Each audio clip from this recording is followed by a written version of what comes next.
See, I'd rather have the cold. Okay, We are nice and cold. At 6 o'clock, we're going to start. Could please stand for the pledge? I pledge allegiance To the flag of the United States of America, and to the republic for which it stands, one nation, under God, indivisible, with liberty and justice for all. Okay. Thanks for joining us on a nice hot night. I think it's still 92 degrees out there. All right, we're going to start out with one of my appointments for the Zoning Board of Appeals, filling an empty spot by Samantha Boyette, and I need a motion by the board, please. I make a motion to appoint Samantha Boyette on the Zoning Board of Appeals. I'll second it. Further discussion? Does We that do fill have- it? What's that? Is it filled now? No, we do have one other opening. I did contact the person that you gave me, and I've heard nothing back. But, so we do have, the planning board's filled, the zoning board, because Stacy took the park job. She was on the ZBA. She wanted to step down, so we have one other opening if you have an interest. Okay, all in favor? Aye. Aye. No opposed, that's carried, thank you. All right, Charlie, you're up. Where are you? There you All are. right. Do you want the whole fire department report first, or do you want to wait? No, we got that. So the board read, I think, unless you've got additions to it. Other than the incident reports?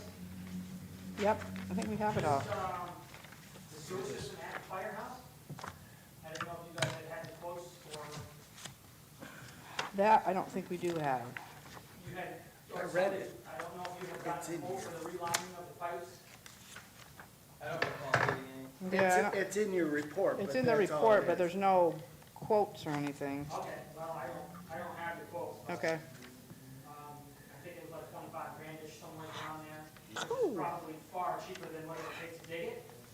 Matter of fact, with the guy that quoted it for relining it around 25 grand, I wouldn't even quote it, because there's no way you can saw cut all that concrete, dig it, put all the new stuff in, repack it, put it all back in properly, and then pour the concrete and make it match what's already there. That would be a nightmare. So I won't even quote it, but I think Jeff Conjure is gonna quote digging and replacing versus the injection. Is it a polyvinyl injection? Yeah, it would be what is going on? I know. It Thank would you, be like Stephen, because I didn't know that. polyvinyl HDPE, Okay, that once it's cured, it's actually a pipe. right, okay. So, it's just the same thing as how we line the pipes in the village. Okay. Yeah, I'm sorry, I thought you guys were all aware. He just had it on here for a bullet, so I just brought it up. But we have had in the last year, probably a dozen to a dozen and a half clogs in our sewer main between the bathrooms and 3rd Street. I don't know the exact sewer layout out that way. I'm not sure why they went from the bathroom all the way through the apparatus bay, all the way to 3rd Street. Maybe that's the only sewer main they could hit. Yeah, because there's nothing on Perry is right there, if I'm not mistaken, and there's nothing on Perry that goes that far down. Okay, well, so now we got the answer to that. So it's like 135-foot run or something like that, from the traps out in the parking lot all the way in there. It runs underneath the building. Yeah. It Right runs through under- the It runs building. under the backs of the trucks. So where all the trucks are parked in Oh, the apparatus uh-huh. bay, there's the drain grate where all the truck slop and stuff drains into. Behind that, about 4 feet, is the sewer main. So you would literally have to take all the gear racks out, all the trucks out, cut the concrete, dig everything up. I can't imagine what that would cost, but it would be far more than a $25,000 relining. And the relining won't disrupt anything. We'll be able to stay in service, and we won't have to think about where to park the trucks overnight. So how do Seems we, like an easy what's- answer, but I'm sorry, I didn't realize you guys didn't know we've been having problems. No, we knew that part, Right. Okay, but not, because we just got this. So, okay. and we got to Did you file a guys provide procurement. you a copy of the quote for the relining? No, the only thing he's mentioned that there were problems, but he hasn't handed any quotes yet. No, it was only this $3,000 that he talked to us about, clearing the lines, but also we got to file procurement policy, and Yeah, where's the money coming from? yeah, I mean, I saw what he wrote, but Yep. the budget's done. yep. Yeah, he did mention that he was probably gonna have to ask ask for an amendment, but I kinda thought he already had that all done since he said, hey, just bring up sewer system Charlie, have they sent a camera through there to find out what's going on? several times. What- Jeff what did Gardner's they had a see? camera in there, Falkowski Sewers had a camera in there. Yeah, what did they see? So the rust scaling from the cast iron pipes falls down, and it kind of creates, you know, a rigid area there, and the Yep. toilet paper or whatever, gets flush, gets stuck on that, and Okay, then it backs up from there back. all right, thank you. Yep, and there's not much you can do with that. I'm Yep. sure Terry will tell you, you know, they put CGC in the first place. I was not here when they built the building, and they should SDR, have they never put put. SDR in there in the first place. No, he's right, it should have been SDR 35 all the way underneath that building, and they didn't. I wasn't here when the building was done, and because you got cast iron under there, now you're, It was probably in the engineering process, so that's whatever mechanical guy put it in, and didn't, yeah. And unfortunately, anything on the gum that is metal is not going to last long. So that, It's getting worse and worse and worse, you know. yeah, they call We used to be able to clear it and it would last, you know, 4, 5, 6 weeks or so, but now it seems like every couple of weeks we're contacting everybody and trying to figure out why it's clogged up, and then it clogged up on us casino night as well. Luckily, we kind of figured that was gonna happen, so we already had porta johns outside just in case that did happen. So it wasn't terrible, but so that solution adheres to the pipe and gives it a hard surface? yeah, I'm not exactly 100% familiar with the process, but basically they take this 4 or 6 inch sewer main that you have, and it's got all this rust and scale crap going down there. They jet it to knock anything loose out, and then after they jet it with just the rough outside of the pipe, they inject this, I think it's polyvinyl chloride. it's flat, and for lack of a better word, it's basically a fiberglass. Yep, I've done some plans. It's flat, they put it in there, they blow it up. It's cured, it's got the resin, it cures, and then it becomes a solid pipe. Oh. He's right, they have to clean the pipe first, Yep. jet it out first, then they inject it just kind of like extruding Right.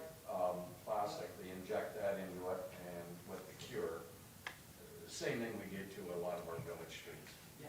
You end up with a seamless, so in other words, there's no joints. You end up with a seamless, perfectly smooth inside of the pipe.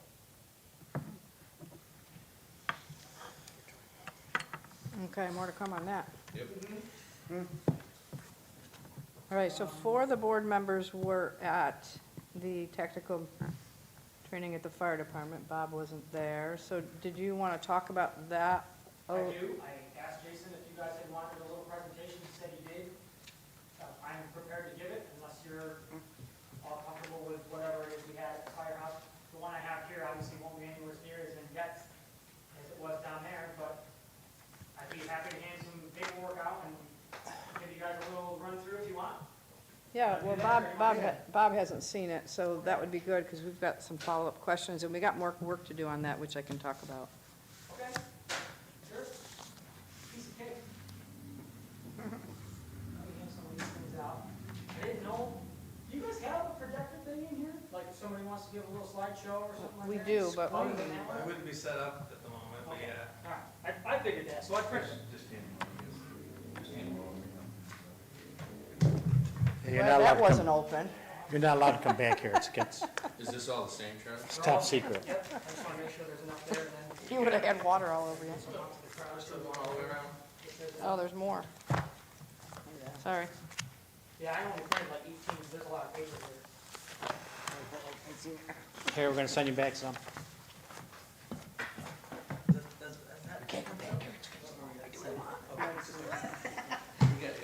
That's a good presentation. That's right. Really Do I well. want any of these? Just gonna listen? No? I'll take one.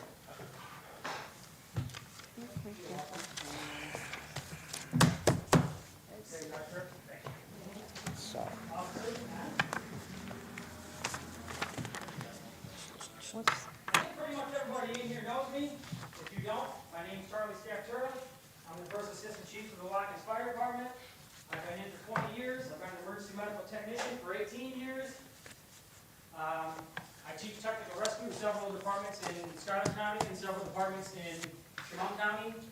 I've been doing that for about probably 15 years or so. That's trench rescue, confined space rescue, and rope rescue. And then, so we started doing these trainings, I'd say probably 2 years ago, is when things started going kind of really crazy as far as school events, mass shootings, mass casualties.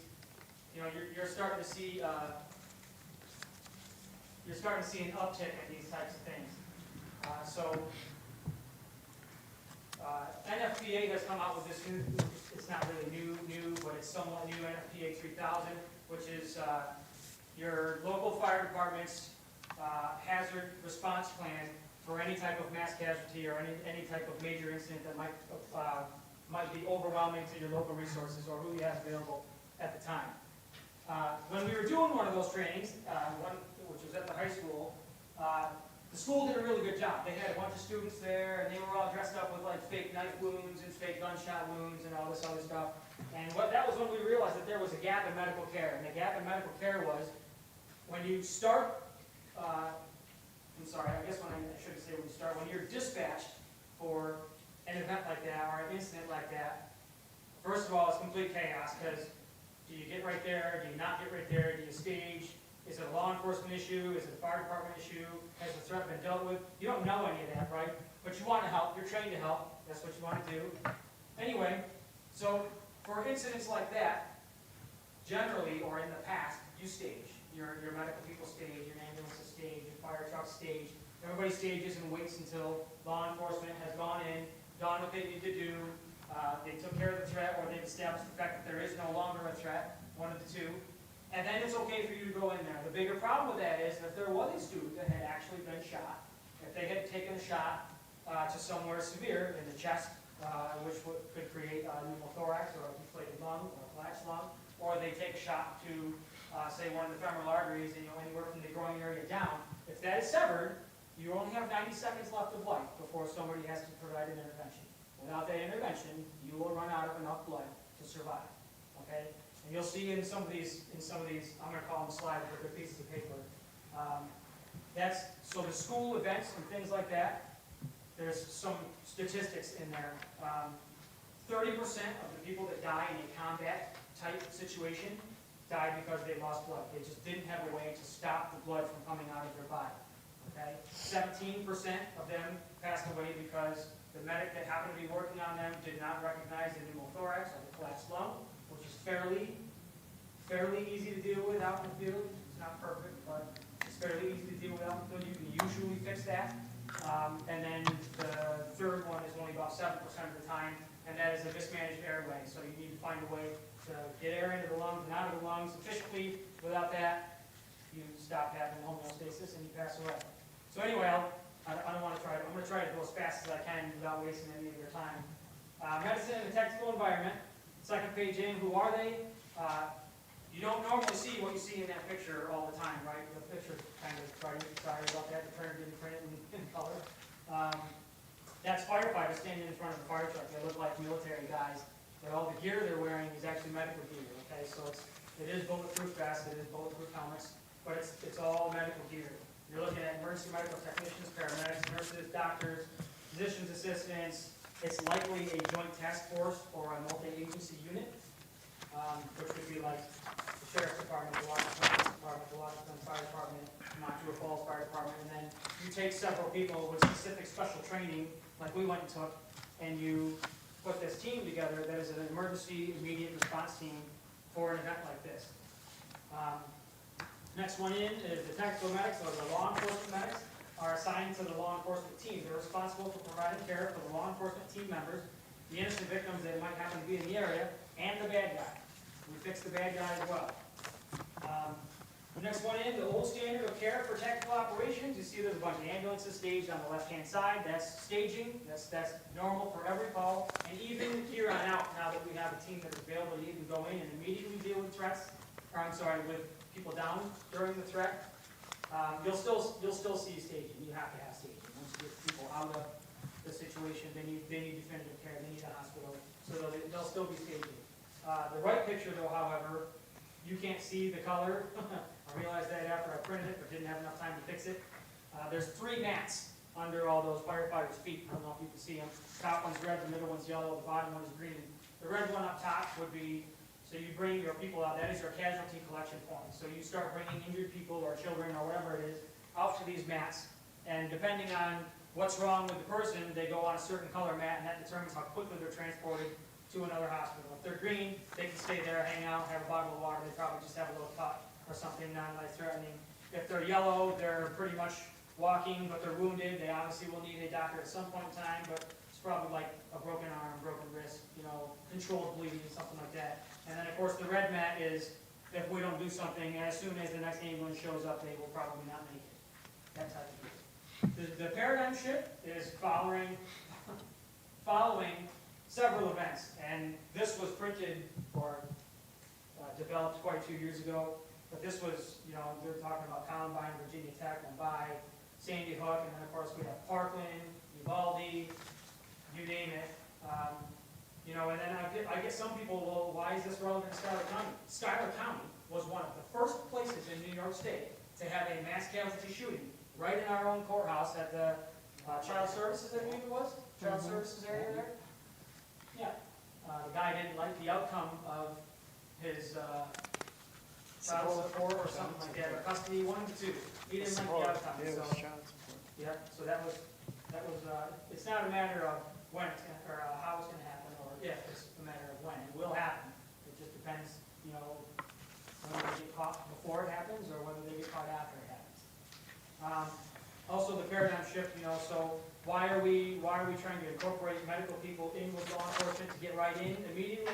Because you have delays in treatment if you don't, because they will pass away if you don't, lawsuits due to that, policy and procedure changes, and then again, that thing I talked about earlier, the FPA 3000, which is the fire department's active shooter and hostile environment preparation and response.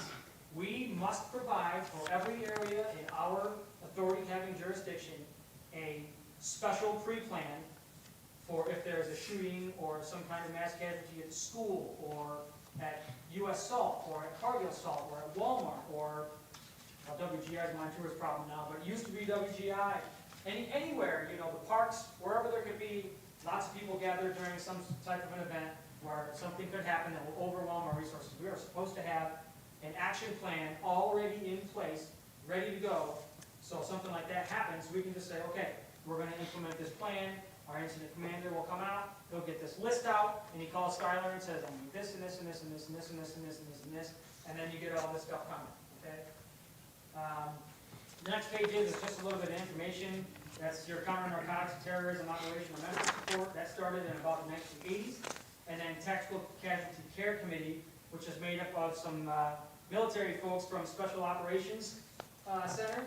They're members of different various branches of the military. They all kind of come together and they build this TCCC, Tactical Combat Casualty Care. Okay, so these are the guys that originated and are building the guidelines, or did build the guidelines as far as medical care in a combat situation.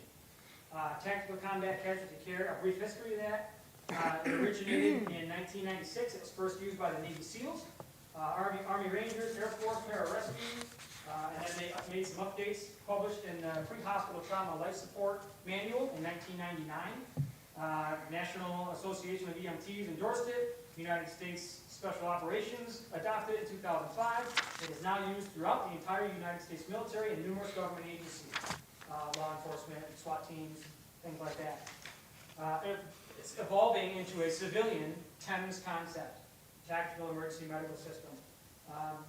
Your SWAT or law enforcement operators are medically trained, your fire department EMTs, paramedics, your private ambulance medics, and your hospital personnel such as physicians and registered nurses and things like that. Your tactical EMS, the primary role of the provider is to maintain health, welfare, and safety of the operators at all times. The operators are the people that are on that team. So if it was me, Jumper, Officer G, and couple other people, they would be operators. Okay, each one of those people doing the job that they're doing is an operator. And not only am I responsible for their health on the job, but also outside the job. We're trained in athletic medicine, so he shuts the car door hard and gets tennis elbow from it. We have ways to manipulate his body, figure out what's wrong with him, and then recommend either a chiropractor or physical therapy or whatever, and all the way down to just simple, yeah, I had a bad day, I need someone to talk to, we're also trained in critical incident stress debriefing, which is a major part of your incident after the incident. You must bring all your people back, talk about what happened, get it off your chest, don't go home with it, okay? Our missions, or things that we could be on standby for or be part of the team of, high-risk warrants, barricaded subjects, meth labs, dignitary protection, counterterrorism and high-value events, active shooters, rescue task force, civil unrest, EOD stuff, waterborne operations, vehicle takedowns, canine tracking. Sadly, like, 3/4 of the stuff on that page has happened in the last week. Literally.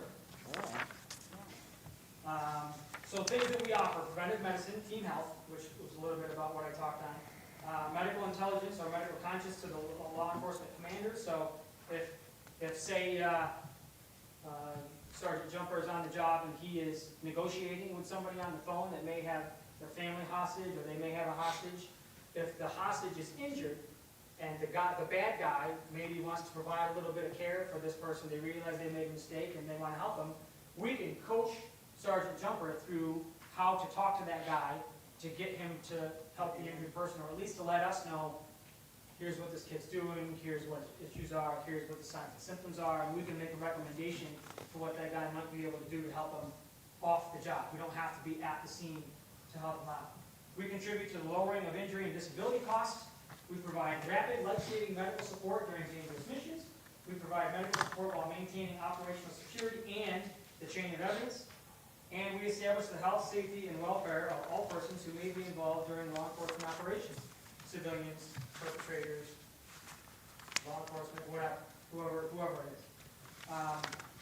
The medical training, you need your Times Core training, which was what we took in Lockport, New York at the Niagara County Emergency Operations Center. It was awesome. We used a team called RTI, Rescue Teams Incorporated. They're out of Savannah, Georgia. They're a whole bunch of paramilitary jumpers and Army Rangers, special operations.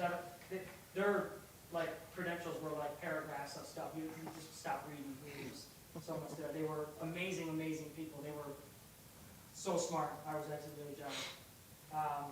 Continuing education, canine medicine. So we are also trained to take care of the officer canines. We can deal with collapsed lung, with anything we can do on a human, we can do on their dog at the same time. We are critical incident stress debriefing certified. We did some sports medicine, we did preventive medicine, we did hazmat medicine, we did active shooter rescue task force stuff and weapons of mass destruction. I'm not sure in this why they have hazmat and weapons of mass destruction separate, because they are the same thing. The only difference is intent, right? This is why everybody understands that. Hazardous materials and weapons of mass destruction are the same thing. One of them happened by accident, one of them somebody did on purpose, okay? The TIMES program, what do we gotta have? We gotta have motivated, qualified volunteers, EMTs or medics or doctors or whatever. And we don't mean volunteers as in like they don't get paid. They could be somebody that gets paid to do that job. They just have to volunteer for that specific part of that job, right? You don't wanna put somebody in the situation we put ourselves in if you're not into it, if you're not looking forward to doing that kind of thing. Some people just don't wanna be in that kind of danger, and I don't blame them. I don't blame them. So that's why you have to be volunteering. You have to be willing to take the training and learn to do that. You need a proactive medical director. Ours has been Sachs. He's awesome. We've already had several meetings with him, talked it over with him. He's already signed off on it. We have good protocols. You have to have team physicals and follow-ups.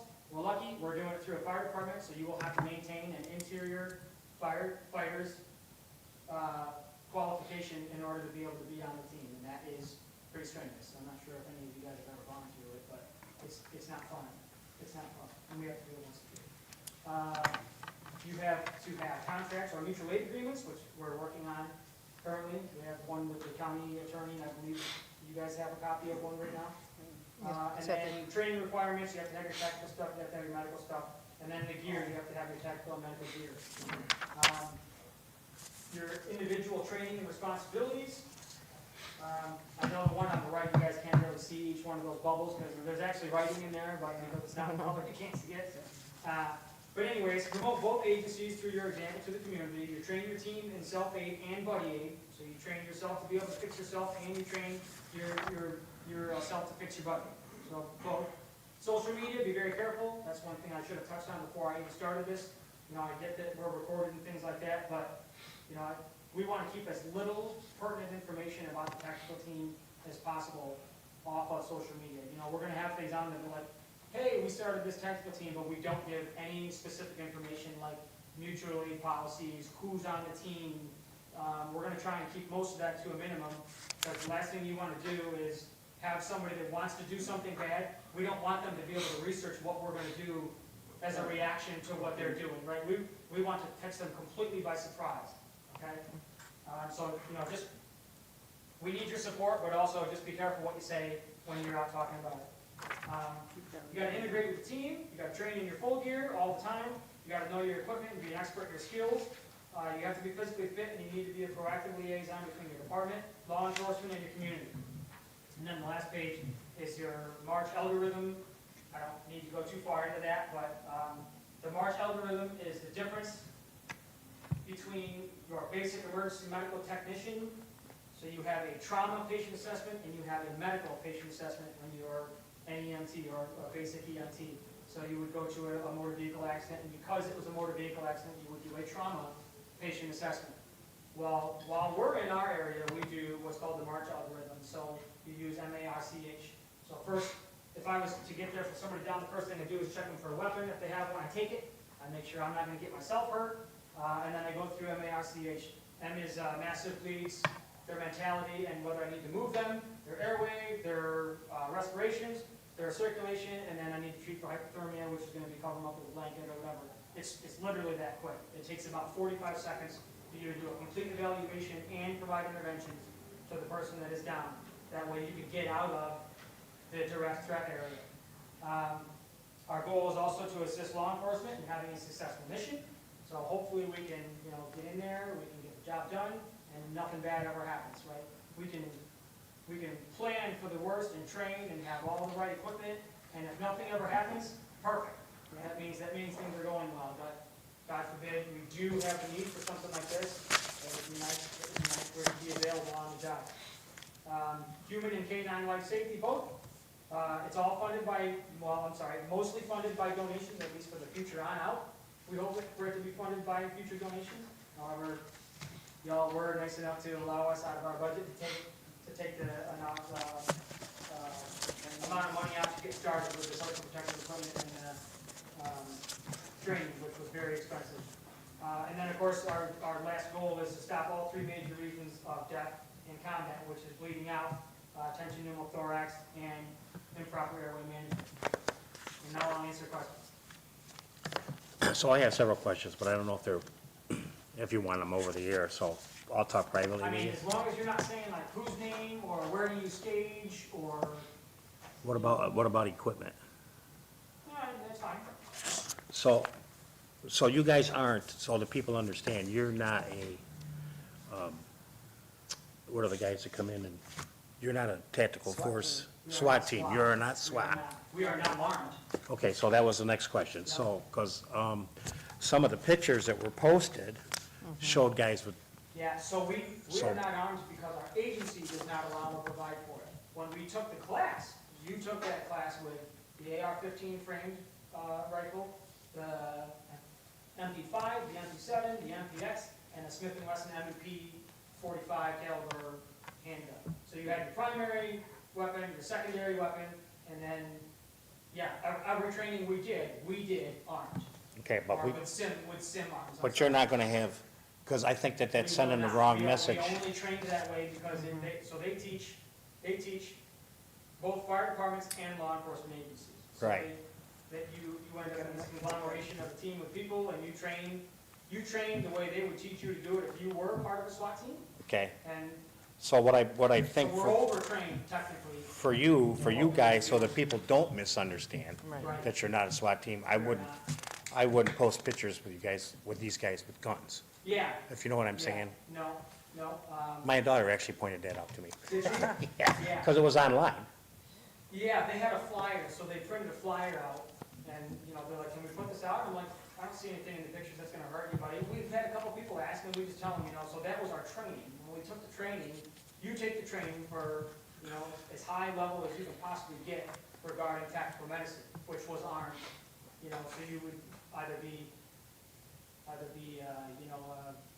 a multi-agency unit, and then one person would lead that, so it would be like the Watkins Glen Police Department would lead this multi-agency unit, and they would have attached to them tactical medical guys that are also peace officer status, that are also weapons trained, and maybe a couple guys from the Scottsdale County Sheriff's Department. So they would all be this giant multi-agency unit team that would get called out in specific consideration for whatever the event might be, you know.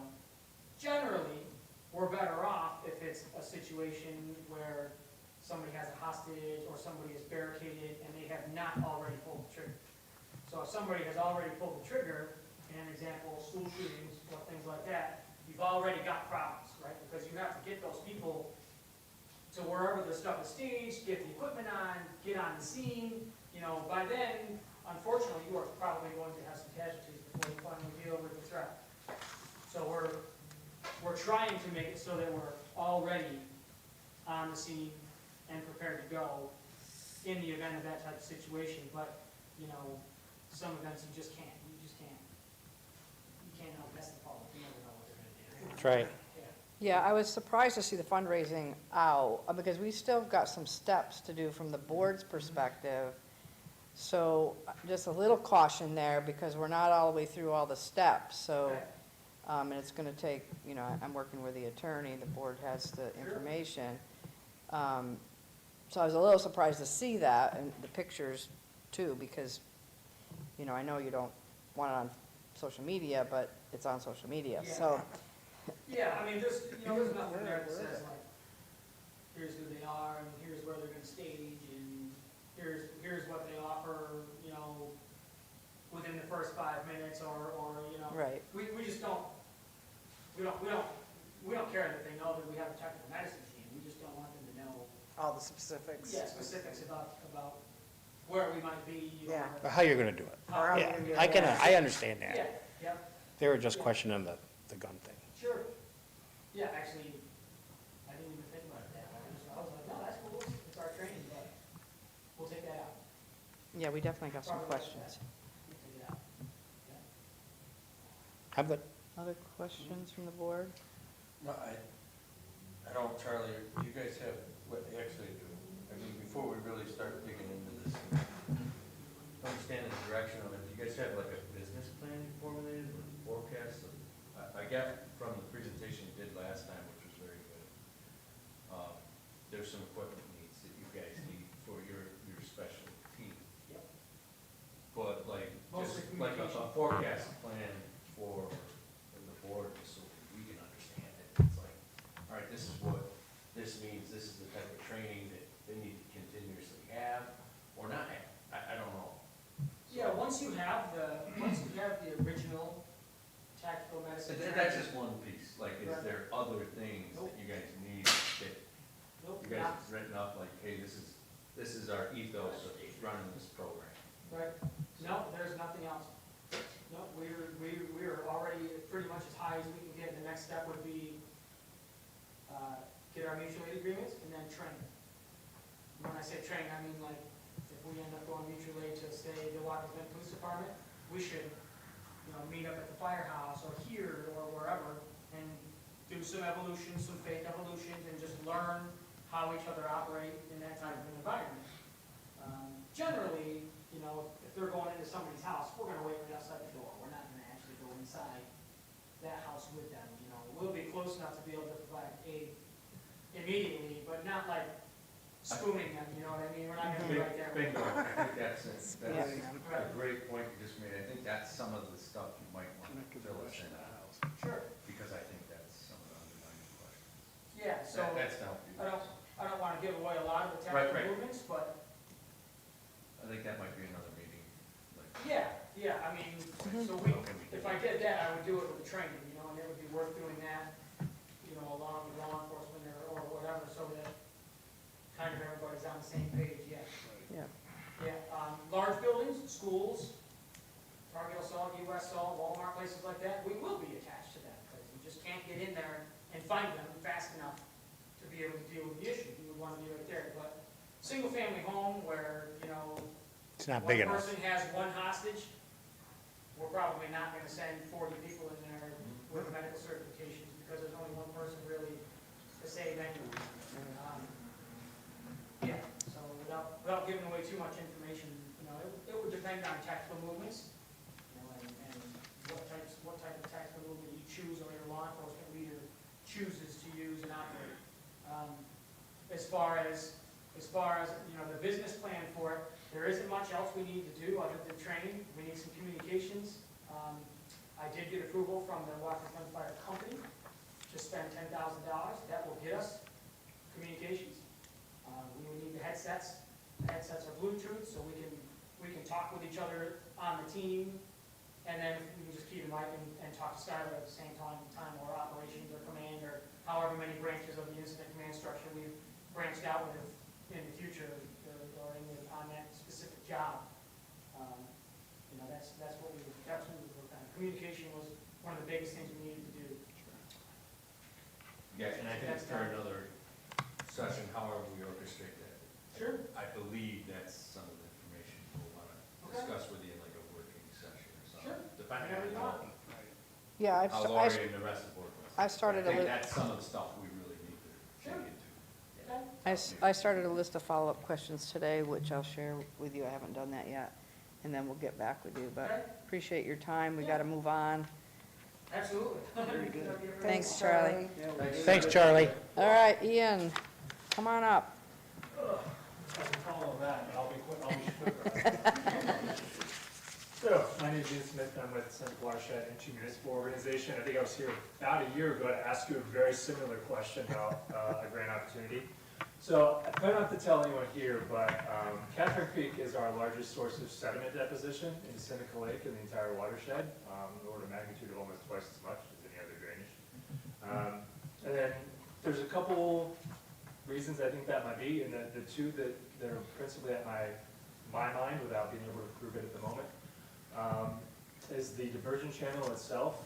If you've ever been by, walked along it, seen it, you've probably noticed a significant amount of encroachment whereby the stream channel has degraded along the side and there are exposed banks along most of its length. I couldn't put a number on it, that exact stretch from Montour Falls to the canal, but we measure it in tons, not in pounds. So it's probably the single largest source of sediment deposition.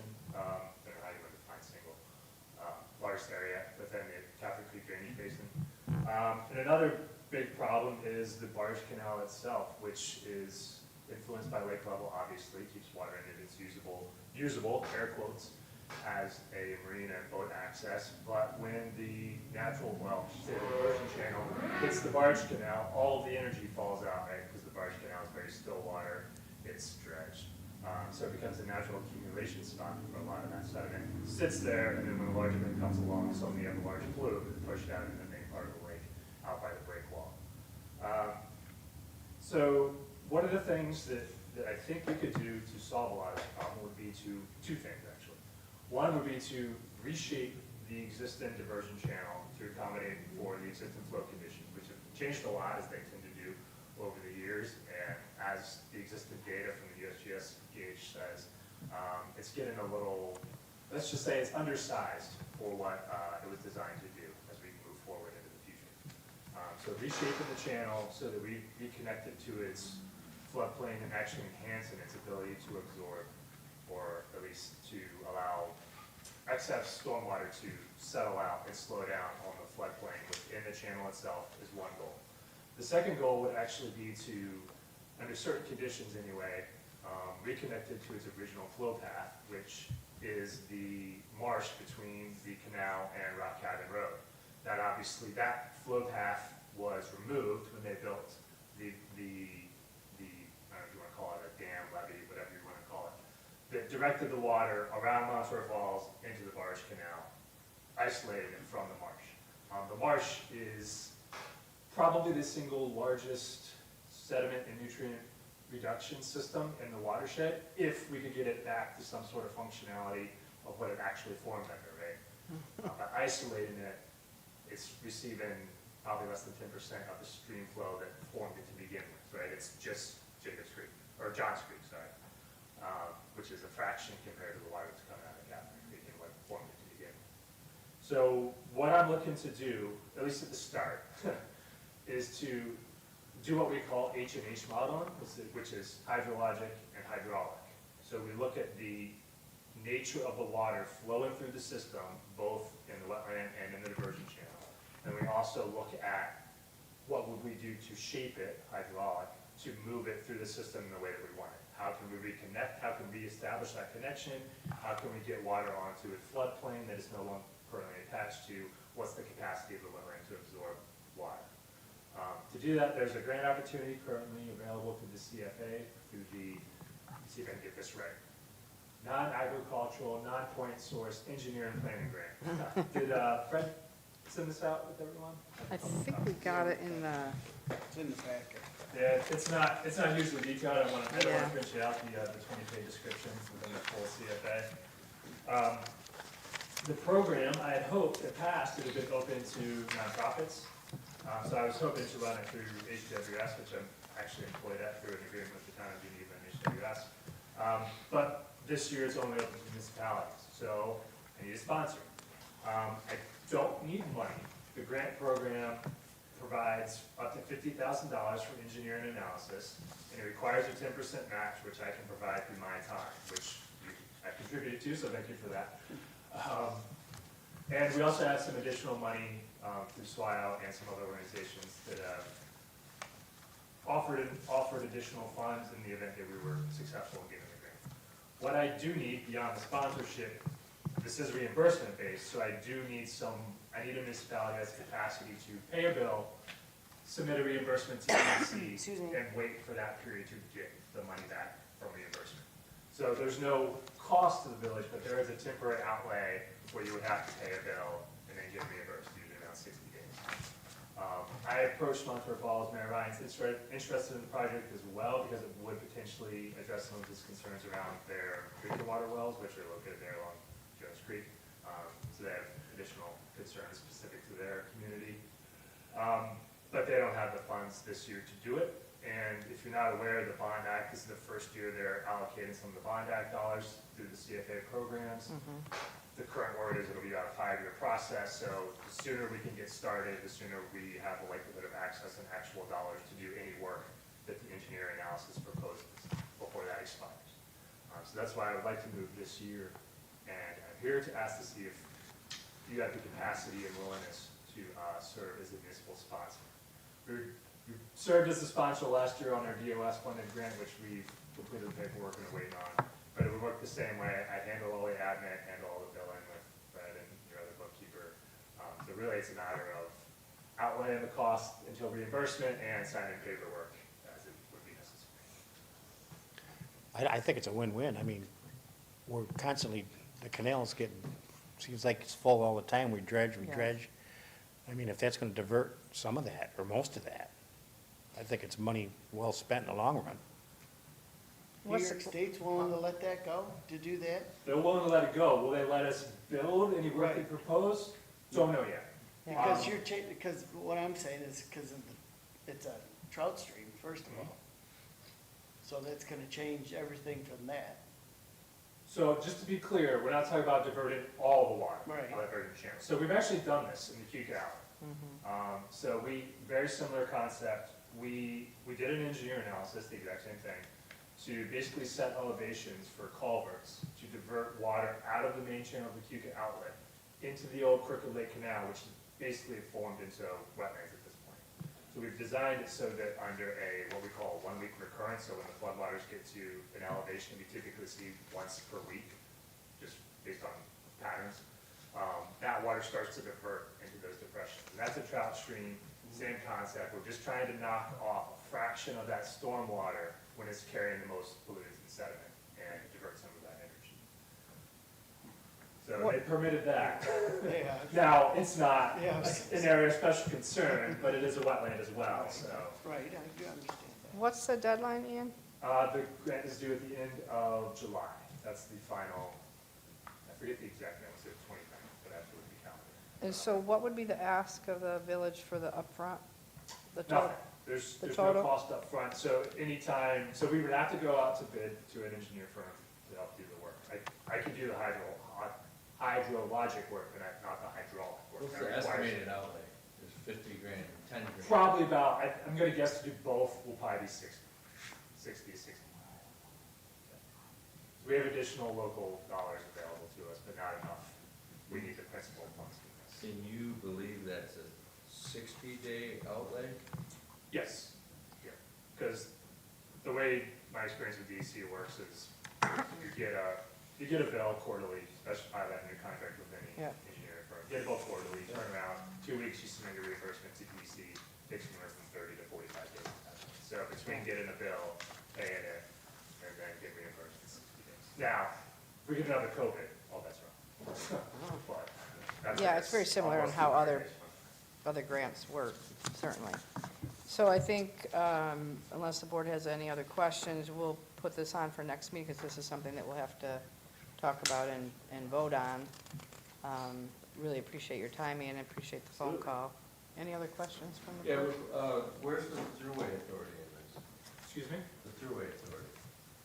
Don't they govern Waterway. the water? FEMA, yeah. You talking about the FEMA and like the, Army Corps of Engineers, or, No. Doesn't the throughway authority do the dredging? oh, the Canal Corporation. Oh, Canal Yeah, we wouldn't Corporation. be proposing any work within the. There's no interruption of, No.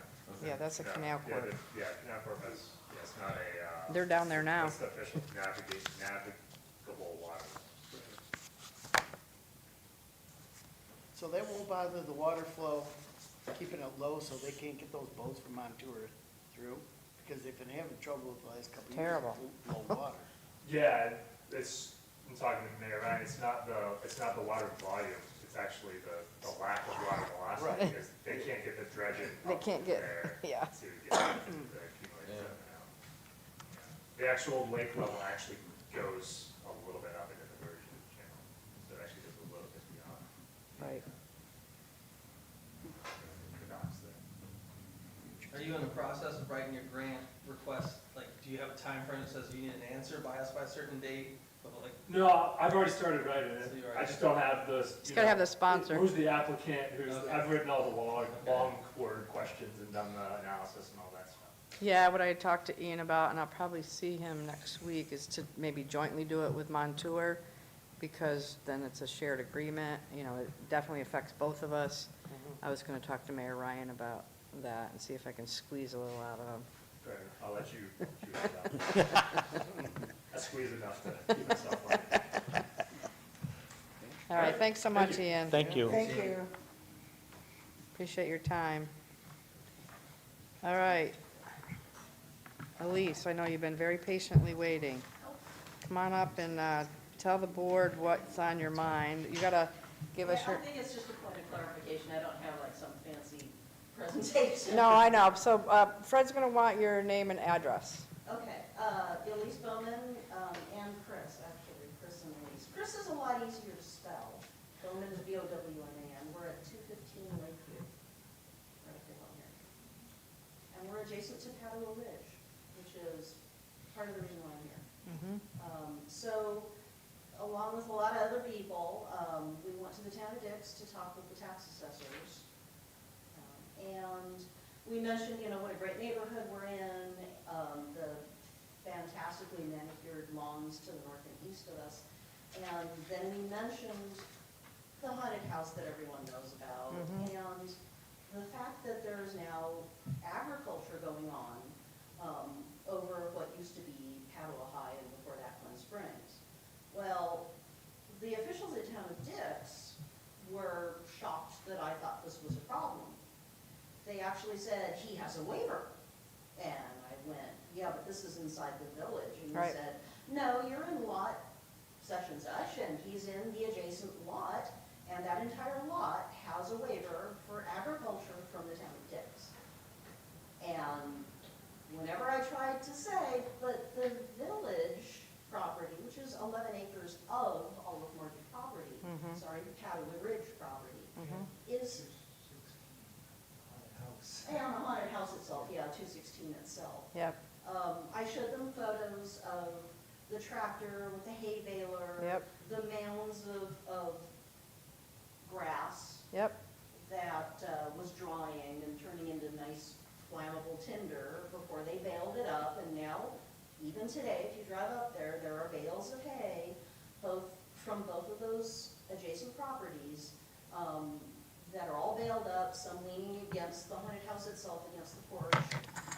And a whole lot of it, when you have grass this tall, you cannot see the fire hydrant. Yeah, exactly. That is kind of in the middle of the field, not middle, but you still have tall grass Yep. that's up against the road that, I mean, no one went through the weed whacker. It's agricultural land as far as they're concerned. And you would have a hard time accessing the fire hydrant. If it weren't for that safety issue, we're trying to be good neighbors, I guess, as much as we can, but it's been getting tough. So since about 2020, the bales of hay have been accumulating. 2020, we were like, not a problem, but since 2020, every time we call code enforcement, it's only because we have waited until we can't see the fire hydrant anymore. Right. And sometimes, by the time he gets to mowing it, even this last time, we couldn't see it from our second-story window, and we looked directly down onto the field. So this is a problem, it's a safety issue. I And agree. the town of Dix is on his side, and I want you guys to know that. Yeah, I don't know about, it is in the village, so from my perspective, it is our jurisdiction. We did send him letters from code, because I drove up there and I saw the high grass, it's against our code. So he did get a letter, and I noticed that he's up there churning, but I want to follow up, because I don't know anything about an agricultural waiver. Anybody else know anything about that? So what's the haunted house? Isley's old house? Yeah, Oh, okay. The yellow one? Yeah, 216. yeah. The we're working one- on that, The big too. one that's abandoned and, Yeah. okay. And kind of falling over. Historic Well, now it has home. bales of hay leaning. Because there was another one further up that was considered haunted too when we were kids. Oh, that was the Nailers. Yeah. That's where they live. Oh, that's where you guys live? Oh, that's haunted. Yeah, a couple people have died in there, but Don't- peacefully surrounded by families. Don't go in the library. Yeah, we will definitely do some follow-up, Elise, really appreciate it, because I don't know the answer to that. That's a new one to me. Well, I think there was some complaints too about cutting trees down and leaving them next There to was the a- border. There's a pile of old wood there, yeah, which, Yeah, and that's affiliated with 216. Right. Between 216 and 214. correct. Okay. Absolutely. There's also the entire grove of cottonwood trees that were knocked down in order to expand the gravel pit. But that's all, those aren't my major concern right now. Yeah, The main thing to me is, you know, that agricultural waiver has been in effect from the town of Dix since 2015, and he is within his rights. And that's Yeah, why I'm bringing it before the village. yeah, I've never heard of such because thing. that didn't jive with what I had understood. That's a new one. Very good, thank you. Thanks. All right, thanks, Elise. Thanks, Chris. Good to see you. All right, other public be heard. I'm assuming that Junior wants to speak. You have 5 minutes, Mr. Specchio. I met with the code officer yesterday because my time runs out at the end of the month on that piece of property on Avenue. And said to him that I wasn't allowed to go to the planning board anymore, or the court board, and annexation was out of the picture.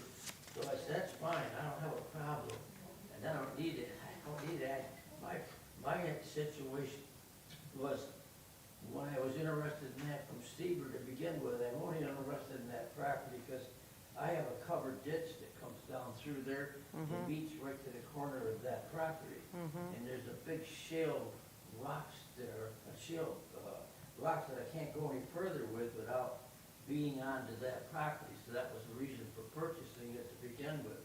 And so I can air hammer that 2 feet wide, 2 foot deep, and then continue my 16-inch corrugated pipe right down through there, because every time when a heavy rain comes down, it gets to that point, it just runs over onto the property.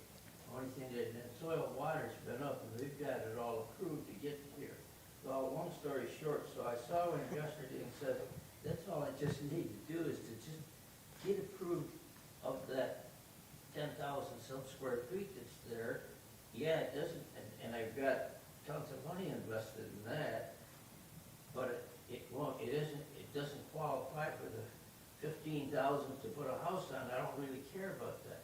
So I asked him yesterday, why don't you just let me have, be able to get that 10,000 square feet, and then I'll be able to take care of my ditch, and I'm all satisfied and get on with it. He said, well, that's fine, they say you have to have 15, and we chatted back and forth. The long story short of it, he said, look, the village board has authority over me. I said, no, they don't. He says they do. He said, if they approve you to get 11,000 square feet, that's fine with me. I don't have a problem with it. It just doesn't meet their 15, but I don't have a problem with that, getting it on. So we called George Wells while he was there, and came down and tried to get to you. Anyway, he said to George, if the village will vote on letting you have 11,000 square feet, fine, that's not a problem. That'll solve the big problem I have, and get on with everything, and I don't have to worry about annex or anything. I'm not looking to do an annex. I was looking just to salvage the problem that I have with the water running over under my property. Yeah. And that 11,000, or that 10,000 some square feet is indicated there, that would suffice it all. And I don't have a, And that's totally in the village of Watkins Glen. yes. And then the village has a concrete tank up on Summit that they, when they put the water district, 3-4 years ago, when they put that water district across, I know the water district has been here, but they tied it from one end around. And when they did, they put that concrete tank in, and then contacted me and said, Junior, can we get easement across you and down into your, overflow, and put down into your pipe, of which they did. And so they're at, there's times that more water comes down in, and that's okay, I don't have a problem with it, we did it. And so I guess I'm here to say is, yesterday, he was the best and coherent about it. I said, go in tomorrow night. He said, no, get a hold of George, have George get your proposal up and give it to the board and just let them approve that 10,000 some, 700, whatever it is. Just approve that, that's it. You didn't, So you're done with it. the code officer told you that? Yes, yesterday. Okay, so he's leaving us, so he can tell you whatever he wants, Well, but, he did, yeah, but wait a second, no. He didn't tell me what he wants. He said, Junior, the only thing you don't, it's not being happening here is you don't have, and I got all kinds of land all the way around it. we That's not know. a problem. Yep. I can get that, and I don't need water and sewer or anything, because you got water and sewer on every bit of that property all around. It has village water and sewer. I pay on 4 of them, like Bill came again now. All the property around that has water, village water and sewer. More than 20 years ago, Monty stamped me and sold us a piece. We put that all in. Those are all in properly. They got meters on them, everything. Well, let me just explain. So resolutions that come in from the public, we don't act on them. So that's the first thing. So this resolution that you brought in, the board is not going to act on that. That's not how it works. The attorney has to review it and has already reviewed it, and a letter was sent to your attorney on May 14th. That's annexing. No, it wasn't annexing. It's subdivision. Right, Fred? Right, correct. Send it, give it to him. Well, I mean, Tim and I talked about that yesterday, the code guy. He said, yeah, Junior, but you're not subdividing. well, No, you're not subdividing at all. He's just, it's the properties, no. Pardon? There's no subdivision going on here, no. No, it's not subdivision. I'm not doing that. And I wouldn't have had that problem when I bought the property and sold it to her. The thing changed at the time when she only had less than 12, didn't even have 12,000 square feet. And the code stopped me that time and made me redo it and give her 15,000. I gave her 15,900. When I did, that became a little problem here then. So I wasn't looking to subdivide, and I don't want to subdivide. yeah. I've got all my stuff. Mine was, I was trying to correct the problem that I have. It became a problem with the subdivision, and I'm not doing subdividing. I'm not looking to do that. The only reason the annex came is because at the time, the code officer, Cole, then said to me, well, go ahead and just get annexed to it and that'll solve all the problems. Well, that made a bigger problem. So consequently, I'm not looking for annexation, I'm not looking to subdivide. I'm just looking to take that piece of property. But that would be a non-conforming lot, and that's against our law, and that's what the letter says, correct, Fred? Right, that's what the initial Yeah. code. Yeah, I understand. Why is it a that. non-conforming lot? 'Cause it's too small. Because it's only 10,000 square feet. Too Wait a small. second, the only way you're gonna have a conforming law is if you annex. Then you gotta get into my properties and stuff, which I don't have any problem with that. But that's where the problem was. So when you say subdividing, and the code guy said that yesterday, Junior, you're not subdividing. You're gonna end up, what if I only ended up with 10 feet beyond her thing and I had 10 feet of property? That wouldn't be a problem then. You'd have 10 feet along. No, it's non-conforming by the law, that's the piece. So, Junior, we're not gonna vote on this tonight. I'm not gonna do anything without our attorney looking at this, and we just got it, so we can't vote on it. It's not the way it works. People can't just walk in with a resolution and we vote on it. It's just not how it works. But we will discuss it, and you will have the lawyer. It's gotta look go at to the it. attorney. But, you know, again, we've reviewed it with the attorney how many times, and that, Well, you're reviewing Well- with the attorney on annex. no, it was non-conforming Well, I lot. know, and dividing, I'm not, I Well, mean, we actually discussed this, I don't know, a month or so ago. We went, yeah, we were but going my through all this. time runs out, I paid $6,000 Yeah, more. so, but that's, you know, To that, extend it from, I had a broken back, couldn't get done in that year's time of when I had to get it done. For $5, the property is mine, that's the deal we made. But I broke my back and didn't get it done in that year's time. So consequently, on February, when this happened, she said, well, I'll extend it, but you're gonna give me $6,000. Well, I'd already gave her a $32,000 better deal so that I could keep that little piece of property. So I had the money invested, and she gave me this time. Well, the time runs out at the end of this month, and we've been working at it back and forth with the codes and attorneys. My attorney, Wallace and Corning, has been back and forth with those, and they keep talking about subdivision and annex. Interesting. Junior, why are you paying this woman again? Why are you paying her this money for these? Pardon? Why are you paying her for these extensions? Why did I pay her? what- Because she gave me time from my time ran out first February. To buy that To get that- property back? To get it solved in that time period. to get the after deed to sold the it. property. To get, And so she said she'd extend it till the end of this month, but I have to pay her $6,000.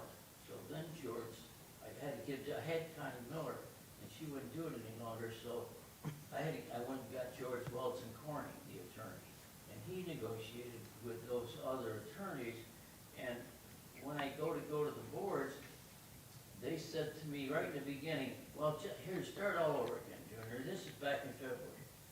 Start all over, go through and go annex. So I prepared everything, George did, took it to the town of Reading, but it was a meeting ahead of yours, because we had to wait for it. That meeting was long, and that somehow got up there, and they just denied it, said the village is not gonna do it. I said, I haven't been there yet. Well, the next thing I said, well, I can't go, let me go to the court of, or the Board of Appeals. I've tried that a couple of times through the court, you know, and I've got turned, now, I can't go to any of the courts. My lawyers tried to get me into any one of your courts. Planning board, or the Zoning. Appeals, I can't get to any of them. So when I went to the code officer yesterday, I said, you know, I'm out the door on earth. I said, they don't let me go anyplace. He said, well, why don't you, I said, no, I've tried to go. They're saying, no, you can't come, Junior. So my attorney said, good. Ask the code officer then what the next step would be, and he said it. And he said, well, gee, the village is not losing, you're gonna take care of your water situation, you gotta pay tax on 10,000 square feet to the village, and should they have something different that they wanna do with it, fine, but I'm not not looking to try to get facilities, that wasn't that's not my angle, because I have those, utilities, I mean. So mine was just to get it so that I could solve my problem. And it's easily solved, and then if you change your size things. Down the road. Huh? Down the road, which I think is gonna happen at some point. Well, sure, but if you do, then I'm all set anyway. So my thing was, it's not doing anything illegally, it's just that I end up paying for tax. I'm gonna be paying tax on a piece of property that I can't get any, I don't mind that, because I'll be able to solve my water problem. I don't mind paying the tax, I do mind, but I don't mind paying the tax on it, because I'll be able to solve my water problem, and that helps me on my properties that I got down below and that runs over. I got them all covered up above. Okay, listen, we gotta move on, Yeah, go ahead. but we cannot vote on this tonight.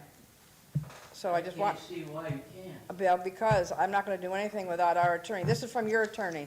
I mean, our Well, job, he spoke with yours, I mean, he's been back and forth. yeah, I know, we got a letter, but that was back in May, and it said no. So, you know, I'm sorry, but we gotta move on. We got a lot to cover here, Well, so. I was told to do this. I was told that. Yeah, if no, that's I not- understand. No, I was told if that's not the case, go to the county judge, Junior. You just go there and he'll overrule all of them. So I didn't want to go. I said to that. Well, you gotta do what you gotta do, Junior. I mean, that's all we can, we're bound by what we can do, and we can only do what we can do. And I gotta tell you that I don't agree with a lot of things either, but sometimes you gotta do what you gotta do. It's the way it is. All right, Thank you. I Thank still don't you. understand the whole situation. It's ridiculous. I'll explain it to you. Any more public to be heard? No. Okay, I need approval of the minutes held on June 4th, 2024. I'll make a motion to approve the minutes from the board meeting held June 4th, 2024. I second. Okay, further discussion. Marge, did you catch anything? I gleaned it. I Come on, didn't hand Eagle out. Eye. I didn't. Yeah, I didn't catch it. I but we still looked. gotta I change skimmed it. over it. I read them good. I did. Oh, you did change it? Okay, all right. All right, all in favor? Aye. Aye. No opposed, carried. All right, parks. Parks. Oh, my God, Stace. It's like an everyday occurrence with parks. Do you have a lot of people with the heat today? I mean, we had school there this morning, this afternoon wasn't too bad. Yeah, I bet that splash pad is just a running. Yeah, we turned it on earlier this morning. School's being there. I went by the other day and was running, there was nobody over there. Well, There's nobody there. people have to push it and run. Push the button, yeah. How the mini, yeah, it's got a timer on it. How's the minnow sales going? I guess we sold a bunch over the weekend, but we're losing a bunch with the heat. Oh, I can't even imagine. Said it wasn't. Why, is it outside? Yeah. Oh, it is? Well, we don't want it to like the office smelling. Why not? It's gamey, it's, It's better than Camping, we're my camping. office smells right now. Thanks to the hard work of our police department. I thought I smelled that when I came through the door. The evidence room is right outside my office. Oh, is that what it is? I thought it Everybody was- thinks the mayor's in there getting high all day. I thought it was the wet paper bags, I wasn't sure what it was. Every time they see some of that, we smell through the halls all day. All right, anything great. else, Stace? No, Jason Hudson came by this week and we walked through the campground and we didn't see any immediate like concerns or anything. Okay, good. For like any potential safety issues, I'm concerned about, but, Great. Keep up the good work. Let me know if you want me to do those flowers. oh, I did get all those today, but they didn't Some- go like today though. Some things are so obvious that you don't see them, right? So what about, pickleball, we'll be waiting for nets and Yeah, paddles? they were supposed to come as well today, but they didn't arrive, so I'm assuming it'll be Thursday, I don't know. Yeah. Don't most people have their own paddles when you do, like you carry your own Yeah, we're darts? just waiting for the nets, we did get some paddles in, so somebody doesn't have them. Yeah, I gotta talk to Steve and get later in the agenda about maybe putting some covers or changing those light bulbs out, so we don't have that issue. How do you Good. feel that the concession stand's doing? Oh, the Santillos, Yeah, they look busy. I mean, Every time I go by there, Every time I look over, there's somebody standing over there. yeah, him. I gotta, Regular hours. I gotta check it out. I haven't had time yet. I haven't either, but I want to, but it's Well, like, let's go have lunch someday. we will. So did you talk to her about that? I missed the first conversation. She's been working on that, so the campground rule update, so what they did is they went through the list of rules, and then they walked around and did a spot check to see who might be in violation, and so they're working through some of those. Yeah, the biggest things down there right now is exact sizes. Yeah. Pretty much 90% of them are clients, but I think back then, you know, they're smaller campers than that. So I think that's one of the things you gotta look at, maybe adjusting the rules for, mostly keeping the safety distances with like the Department of Health and that, so there's 10 foot and 2 days around for the campers. Is the guy with the pontoon boats up and running down there? No? No, Okay. no. And his unit, his pontoon boats are down there, he dropped off some information, but he keeps saying he's having trouble getting his insurance through AC Cooper. So I'm waiting on that. Oh, okay. And summer rec, when do we start? So that starts July 1st, we had the Department of Health inspections, and there was a couple minor things that we had to fix, but nothing. We cut off the first week enrollment, I mean, you can still enroll, but the first week's kind of sad. Good, summer is here. All right, thanks a lot, Stace. All right, no streets, no code. So just, everybody knows, codes, Scott has resigned, he's done Thursday, not coming in Yeah. Friday. tomorrow, Rallying is done. So we, will be talking about replacement. Mag, how's things? Fun up on the hill. It was very fun. Any, other updates from you? Okay. So can I just ask one question here? Yeah, Is this a new problem, this overflow that flooded the main panel, or is that something we already talked about? That was something that just happened. a couple weeks ago. That- Couple weeks ago. It's been dealt with. It was, Everything's been repaired, there wasn't much damage. Oh, okay. And we're meeting Thursday instead of Wednesday this week, correct? Correct. everybody's off tomorrow. Oh, that's right, yeah. Jeez, I forgot about I know, you're retired, you don't think about those that. things No, anymore. I do not. Do you have other questions, Peter? Mowing and weed eat at the Town of Dix water tanks, we do Town of Dix? We do that. No, we weren't. They didn't do it. And so we did it? Parks was doing it. No, actually, it was done by the street department. The street department's done it every year Yeah, they've since done I've been here. The last 2 years I was up there, it was the guy from, the 2 guys from the parks. Cemetery crew, Maybe. yeah. Yeah. But it's been the street department ever since I've been here. Why are we It's doing always Town of been Town of Dix. I don't agree Don't with they it. got their own people? Right, why are we? Yeah, why are we Does doing it? anybody know why we're sending our? Well, What nobody are they had done doing? it at all this year, so we ended up going home and. Send them the bill? It's a work in progress. It's a work in progress. Uh-huh. Got a lot of that going on. Yeah. All right, thanks, Mag. Thank you.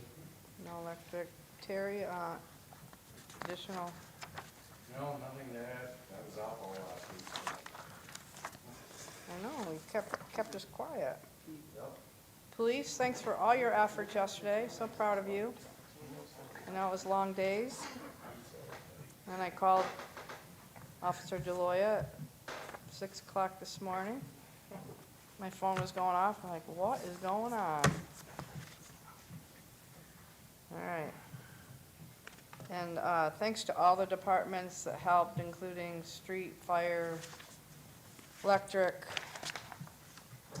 police, pretty much every department helped with the Waterfront Festival, which was huge. Beautiful weather for it. It was a Yeah. great day. Yeah. We really had, I don't even think we had an emergency. I didn't hear any calls. Quiet, it's good. One Band-Aid, One Band-Aid, one Band-Aid is all we did. probably the blister on my foot. Yeah, it was great. I don't know how we judge how many people were there, but it was huge. Really fun. You didn't put a boat in this year, Stace. I just remembered. All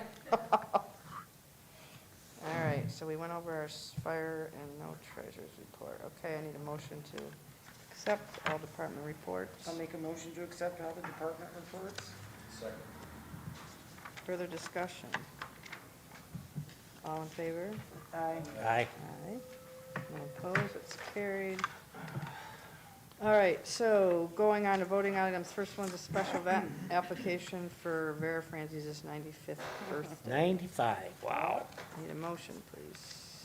I make a motion that we accept the application to approve the special event, application, block party for Vera Franzis's 95th birthday party to be held July 6, 2024, from 10 a.m. to 9 p.m. Second. Discussion. So they did this for her 90th, 90th, yeah, and- it but they was haven't fun. done one in between, right? Well, no, because then COVID. Oh, that's right. Yeah. But I think before that, they used to do it like every year. Didn't they have one going on like? No, they did, the first one they ever had was the 90th. Yeah, They closed Oh, off the for some street reason I and had a remember. band and everything. It was awesome. Are they closing the street for that? Yeah. yeah, Is that 14? it's Durland. Sterling. It 13. It'd be the equivalent of 13, yeah. Yeah, so it's 10 a.m. to 9 p.m. No, it says 8 to 9 to 9 p.m. Well, on the voting items thing, it says 10 10 to 9. a.m. to 9, but on their application, It says 12 until, and then, till 9. it says time event is 12, setup time is 10, Setup time was, takedown is 8, takedown. oh, takedown is 8 Takedown. or 9, yeah. So are we all set with streets on that, Terry, do you know? Did they sign off? Let me see. Because they'll have to So I put got that, streets no issue, and they will need to set up barricades. okay, so that was my only question. is- Yeah. And any issues from police on that? I mean, what, if you- as long as you know about it, I guess. I think the only thing they said was, just maybe that other people want to start doing them. yeah, we want to have one in my neighborhood too. We'll just start at Bring the one end and go to BBD. the other, and every weekend we'll have a party. There you go. I'm agreeing. I'm all for that. All right, all in favor? Aye. No opposed, so that's carried, thank you. All right, another special event application, Odessa Montour Watkins Glen Summer Wrestling Camp. All right, I make a motion to approve special event application for Odessa Montour Watkins Glen Summer Wrestling Camp Beach Wrestling to be held at Clue Park Volleyball Courts. 7/26/24 from 1 to 3. I'll second it. Further discussion? So we were trying to figure out, is it where the old volleyball courts were? No, there's new volleyball courts, and Okay, there's that's- sand there, Where's the new ones? where the bocce was. I thought I saw them Oh, someplace. yeah. I knew it. I did too. You have any concerns with it? I mean, I read it, I think they were just looking for a little bit more. Yeah, they went- for their camp. I thought they were gonna do it in the water Yeah. when I read it. Fred, they submit a certificate of insurance to you, correct? Yeah, so for I every, don't know if they have, did they? I don't know if it's. But they back or will, not. correct? They typically, I know, send them down to the park. yeah, Yeah, they have to for every they application. might have faxed one in too. I'll have to check. Okay, all in favor? Aye. No opposed, is carried, thank you.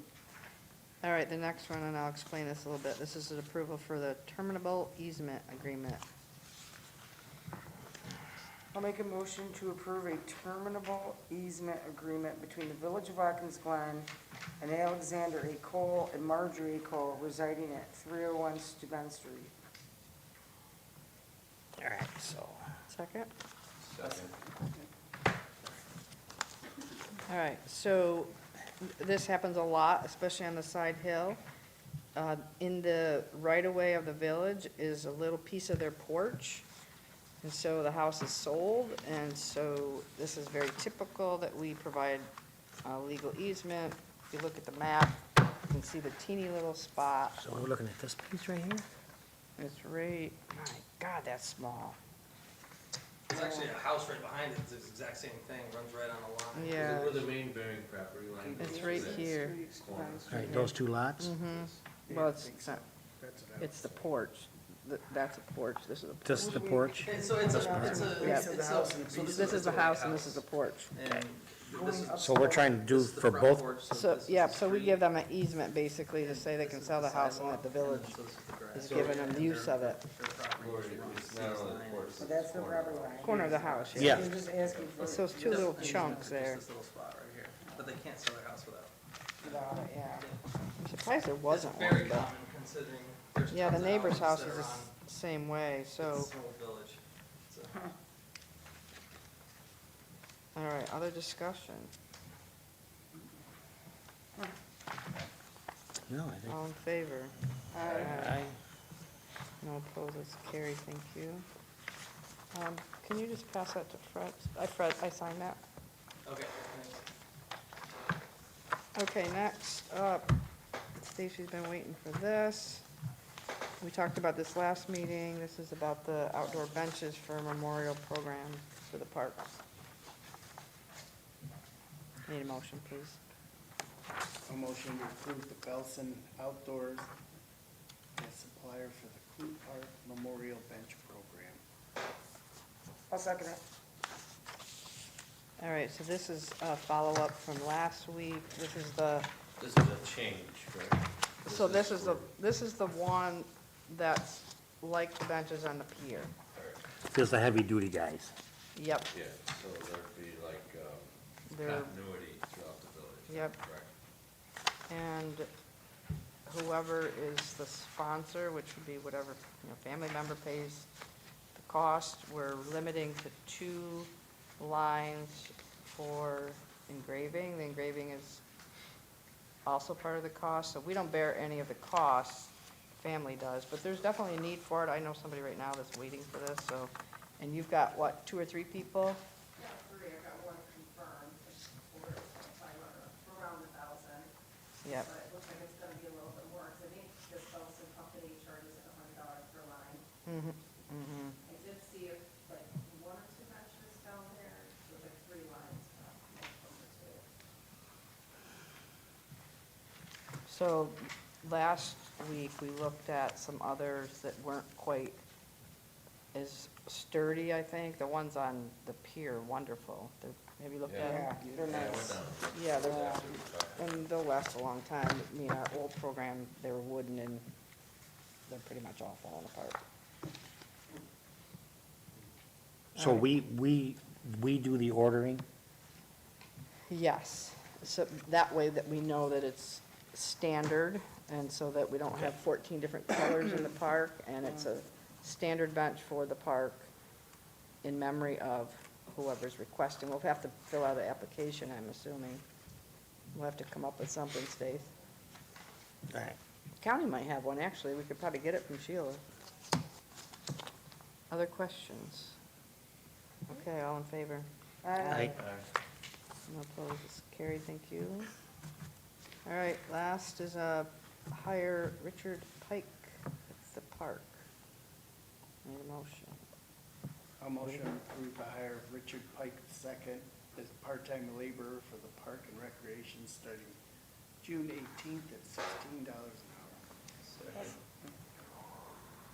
Further discussion? Yeah, is this complete your staffing, or what is this for? This was parking, because now we're going to parking pretty much every day. As soon as school's out down there, so he's gonna be sitting down at the lovely shed and.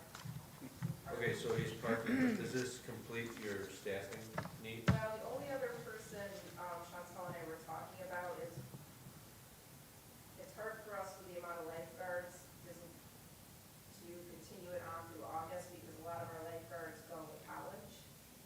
So we might see a need to hire 1 more with the understanding that they're really gonna not get many hours up until August. So a fit, Would that fill fit in. in the budget? Well, it's basically replacing one with another. But you guys are ending roller skating, right? So what, will Vinny and Owen and all them, will they be able to, are they sticking around to help, or? Yeah, so Vinny and Owen are definitely doing parking still. But then we're gonna have pickleball. Oh, Yeah. that's right, you have pickleball. So it's not like sitting two people down there, it's just making sure we have the staff, I guess. So when they wanna go away for the weekend, we have someone to sit down there. Yeah, and the lifeguard would replace somebody who's going to school. It's not like we're adding And that's another. all this person is Yeah, doing. but if we It's fill not them like- in now, we're adding somebody, aren't we? But if they're filling in, they're filling in for somebody who's already on that's not working.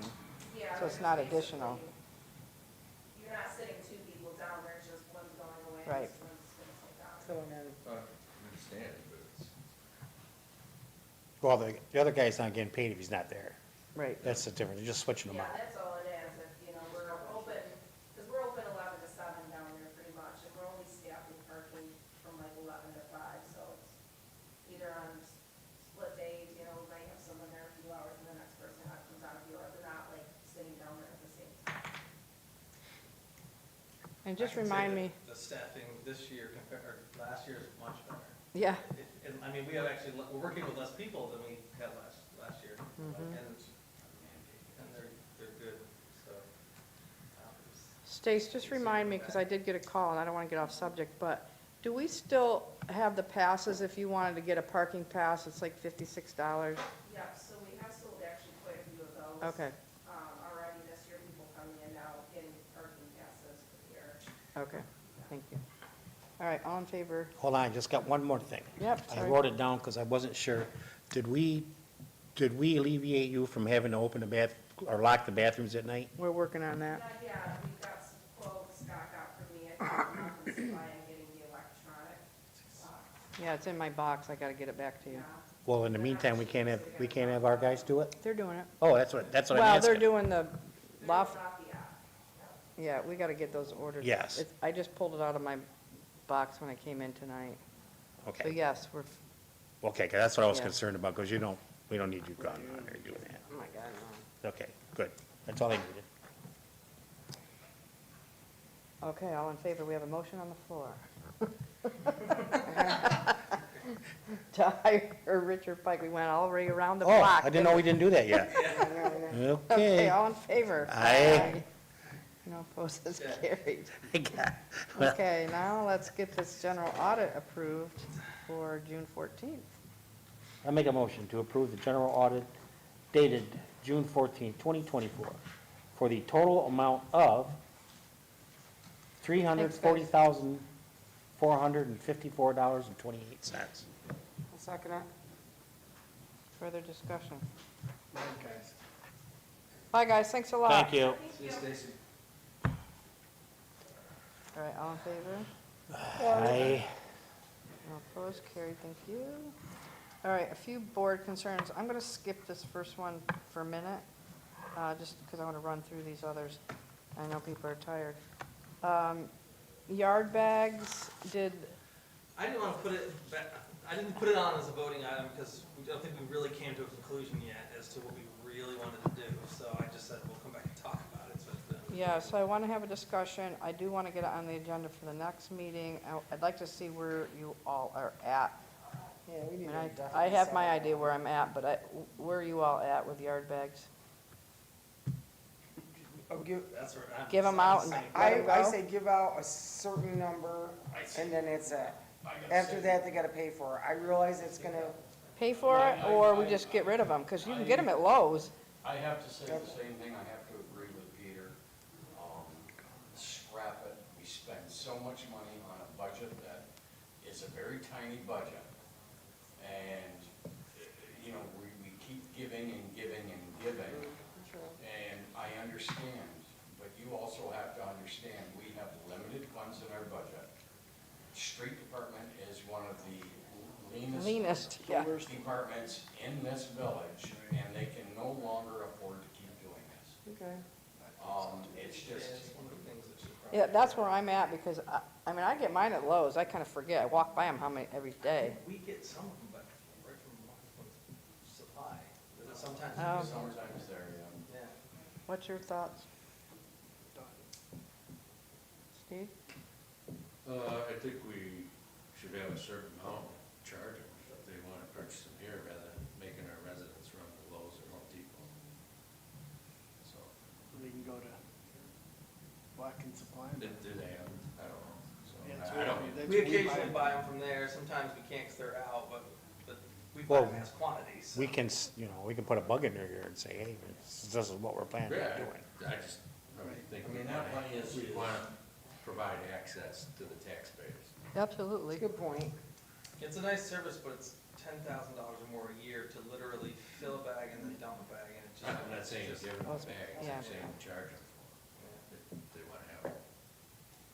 It's about access. All right, well, let's put it on as a voting item next time, and we can decide finally. It's a good point. It's about access too, but All right, thank you for that. So we got a email about Decatur and East Second is a four-way stop. Oh, the police aren't. Decatur and East Second. So that's Right where we did one, Margarino's. we just made it one way. So one thing The about corner where that, Margarino lives. it's a very dangerous intersection. Can you follow up with Kenny? They didn't put the do not enter signs, or maybe they're ordering them or They something. might probably be ordering. Okay, It 'cause- takes time from the sign shop. The county is the one that Okay. makes our signs, but. I'm still seeing people, but, people gotta get used to it. I don't, you mean coming the other way? Yep, I So- did it today. I don't, actually, I'll be honest with you. It's one way going east to west, I right? Or did is it the west? other day. East No, to west. East to West west. to west, okay. I don't think that Kenny. I'll just avoid ordered that the street. sign, I think, because they had talked about, they did the one-way signs and they did the left turn only or whatever for the children's place. But I'm pretty sure he did. Well, So the only questions I was confronted with was, how did we decide to go east to west, and not west to east? Part of it was fire department and police department. That's what I thought. We had we consulted with Jason and Ethan about what was best and what they see, and Because I was told that you guys come up Third Street and come around the corner and go down. well, they're gonna do whatever they want. To go to Jefferson Village for a response unit, our ladder truck would be first out the door. It's more than a single story, so we would go ladder truck down Third, around to the back parking lot, and our engine would go Third Street to Second Street, and then park in front of the building, so that we can nose to nose each other. Also, you come in from both ways. We come in from both Okay. directions. We got the ladder first, so we can rescue anybody on the second story that might be not able to get out due to the fire, so we would get them out the windows or the roof hatches. Okay. whatever. And then the engine company would come in down below and make initial attack on the first floor. Yeah, that was part of the review of that. I remember that but I just couldn't remember No. why. And I thought it had something to do with the fire. We set it up basically that way because, so we've had a couple of structure fires that are mostly like on top of the grills or things because people just forget they have stuff on there, like, one lady set her purse on the burner and forgot she left the burner on, and, that caught on fire, and then it gets up into the ductwork. So the biggest pain is you try to get your attack engine down Second Street, and there's so many people coming at you from Decatur on a busy day, that you can't get yourself in position, and you can't hit the hydrant, because people will just run the hose over, so that's why we wanted to go Okay, east to west. We can hit the hydrant, get into places, don't have to worry about anybody running it over. so the other point was, the stop sign is like That was my way point. away from the corner. So, and the white line that comes where the stop sign is, you can't see. No, You can't see south at all because of the house on the corner. So people are like kind of slowly, or they don't stop, and that's what I saw the well, other Tony day. says there's a lot of people that don't stop. Yeah, It's one of our highest accident places in the village. yeah. So just Really? so you guys are aware, part of the plan was, and it's kind of a long-term project, but we're to double check our work and then to find things that we missed. The goal is that the street department, when they don't have, overwhelming stuff to do, that they were gonna take the street laws and go and page by page, line by line, and check off and start noting things like that, so that we could come back later on at a reasonable time and, fix Tweak it. anything that we Well, missed. even because that tree hangs down there, you don't see that stop sign, No, you which I can see told, the sign. I told Kenny about that, where they trimmed it. Oh, they trimmed the tree? Yeah, because, Because I walked all the way through there, but it was just, the problem I had was that line is so far back, if you stop there, you can't see. Right. So you have to go Like, inch is up. it rural Nicole's old house? Yes. That blocks it? Yes. Okay, Yeah. I know what you're saying now. It- So that- is that a line we just put down? Well, they're recently? gonna repaint. That's on the list I there. think that, Probably do that because those two buildings get deliveries, Yeah, so if you have a tractor trailer trying to make that. Oh, so you can make the stop turn. line's not far enough back, the truck Yeah. is stuck up against the car that's there, so I imagine that's why the stop line's so far back, kind of like our Main Street intersection. There's a code, Terry, there's a code. where- now, but now they can't turn down that way. No, so you should be able to move the line without a problem. yeah, there's so many feet from the, Right, there's a and code we where measured you it have out. to have the stop line, correct? Yeah, this one's way back though, because you look across the street and it's only, it's not as- back. It's not as far back as that one. Yeah, It can be checked out, if it's capable of being used. so I don't, But again, I think we as gotta Joe said, table you this gotta look at deliveries there too. four-way stop, because I think, It's no different Well, than any other street. the there's a suggestion code always is, you gotta with- follow. if you're gonna change something like that, there should be some kind of traffic study. Whether Right. an officer's out there off and on for a while to keeping point to figure out what's going on, or somebody else. Well, it's definitely busy There there. should be a study that somebody's out there watching traffic at main parts of the day to find out what's happening. well, and it's partly too, with Jefferson Village, that we don't have good crosswalks there marked out, so the people, and either with a wheelchair or a walker, it's very dangerous, and that's where we're getting this from. That's where the request came from, but I don't know about just Four-way throwing up a stop? four-way. That means you're gonna come down first, and you're gonna take a right, and you're gonna have to stop. But I think we can maybe, I don't think that would make much difference. Every accident we've ever had there has been somebody that came across Second Street. that one we had last year, remember? He spun that woman that came out of the marina all the way around on 360. Own that station wagon or something. A lot of the cars at that intersection before. Where did you hear about this stuff? I don't even hear about it. I saw it. Oh, I just wanted to mention that it's not on, the one-way is not showing on Google Maps. Yeah, I probably wouldn't It yet. is for the rest of them. but Yeah. It hasn't made it on the Google Maps. All right, so we just we gotta do some more homework on that. yeah.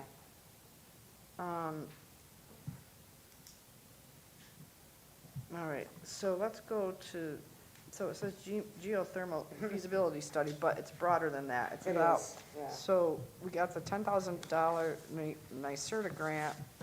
Steve and Margaret met with Michael, right? Yeah, and Scott. And Scott. So there's I mean, there was a bigger list, and correct me if I'm wrong, Stephen, we just kind of narrowed it down to these things, and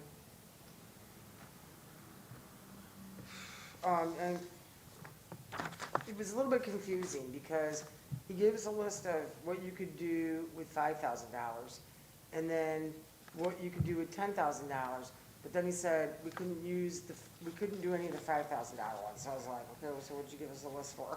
You know, because I was all about the holiday lighting, and, so these were things that we just wanted to whittle it down a little bit. Yeah.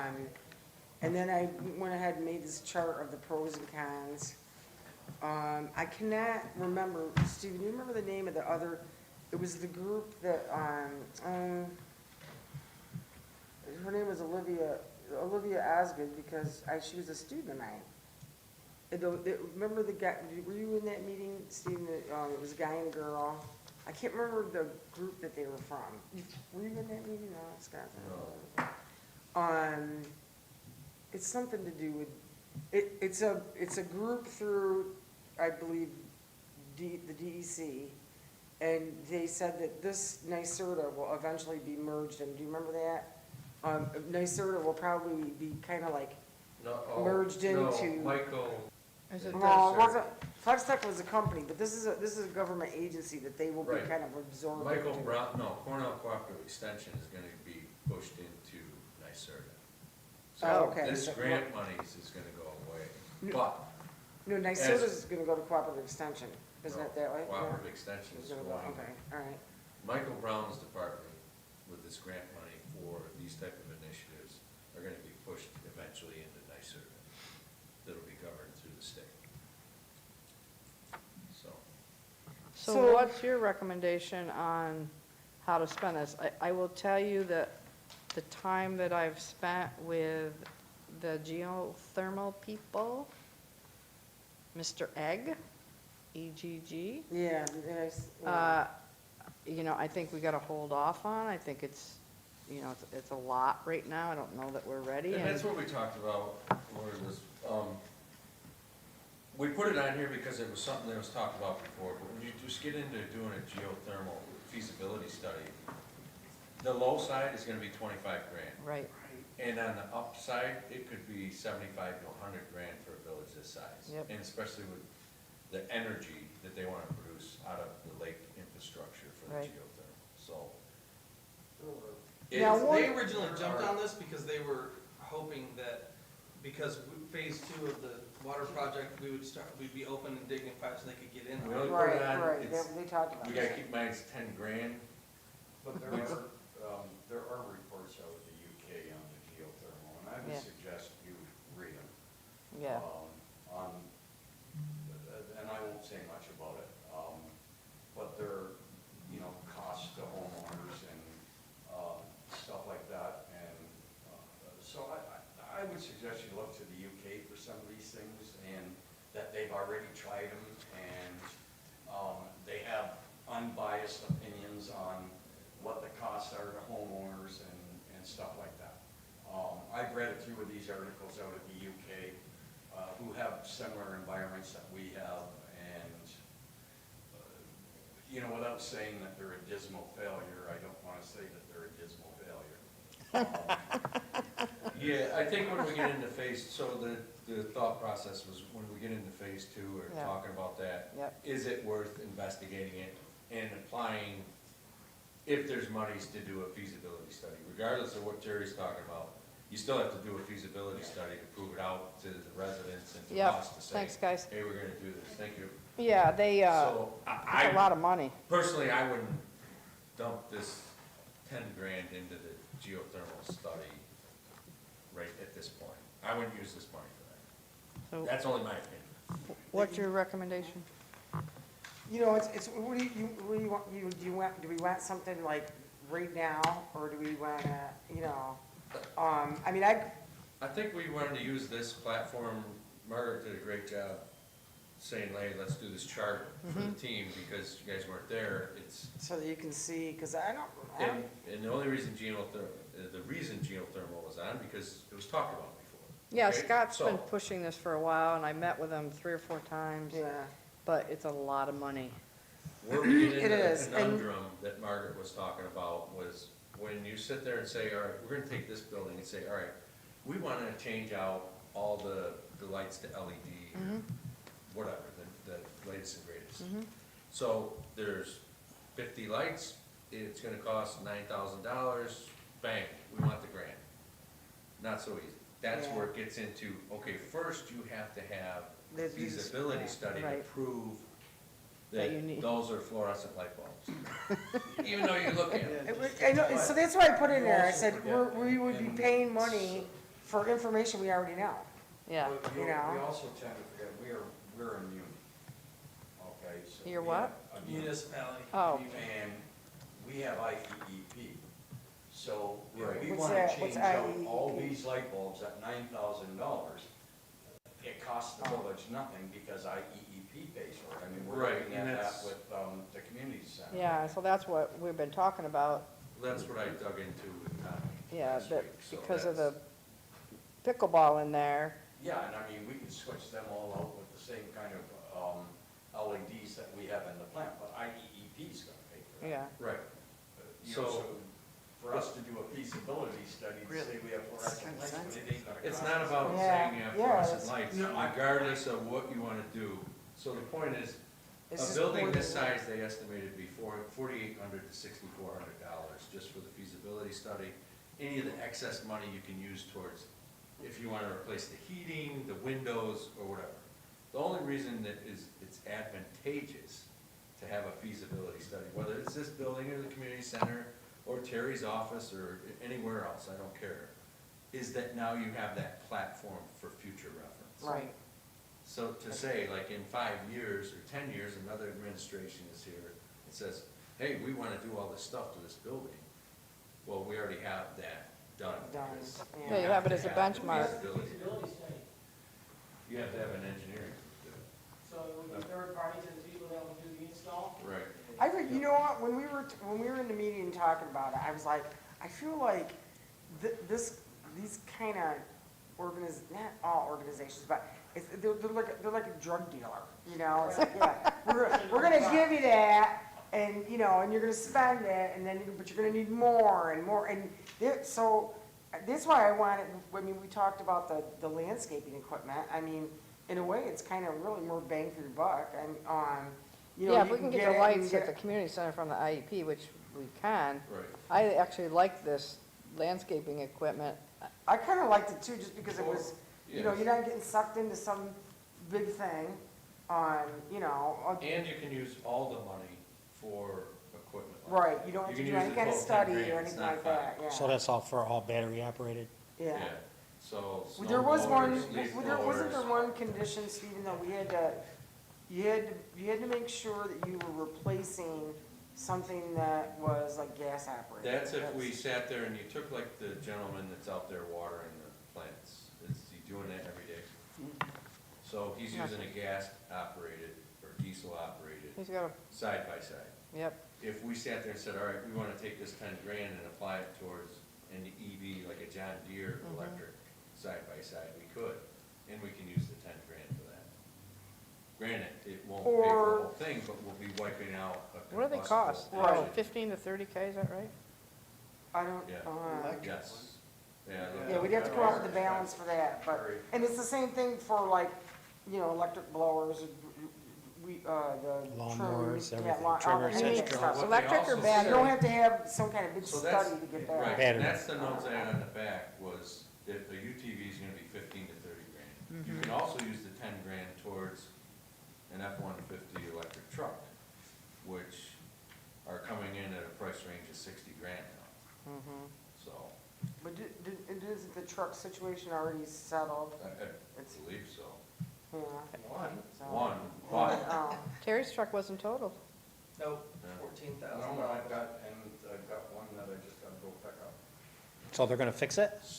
Yeah. Yeah. so, Well, we so got if you wanted, if you didn't want landscaping equipment, that's another option, is you can take that 10 grand, put it Put it towards towards a, towards that, a yeah, pickup truck so- that's electric. On top of that, you can pull IDEP money and dump it into that as well, and also NYSERDA has additional money that they'll put in. And it might be a good idea, whoever's looking at trucks, to sit there and talk to, Jim Ryan, Mayor yeah, Ryan. Jim's got a, Because he's got a he's just couple. priced out electric F-150s, and they've gone down from 100 grand down to like 60. He believes he's gonna get away with his final price of between 52 and 57, but he's not gonna pay that because of all the grants he's getting, so. So what about solar? Is there anything in there for solar? There Was was, there but we something on the didn't, list? there were some solar panels, but the cost, we'd have to dump a lot more of village money in to the infrastructure. So let's say it just cost 50 grand to put solar panels on top of this building, we'd only have 10 grand to apply towards it. Oh, I see what you're I don't saying. know if there'd be other monies we could dump in it, but we didn't really look into it.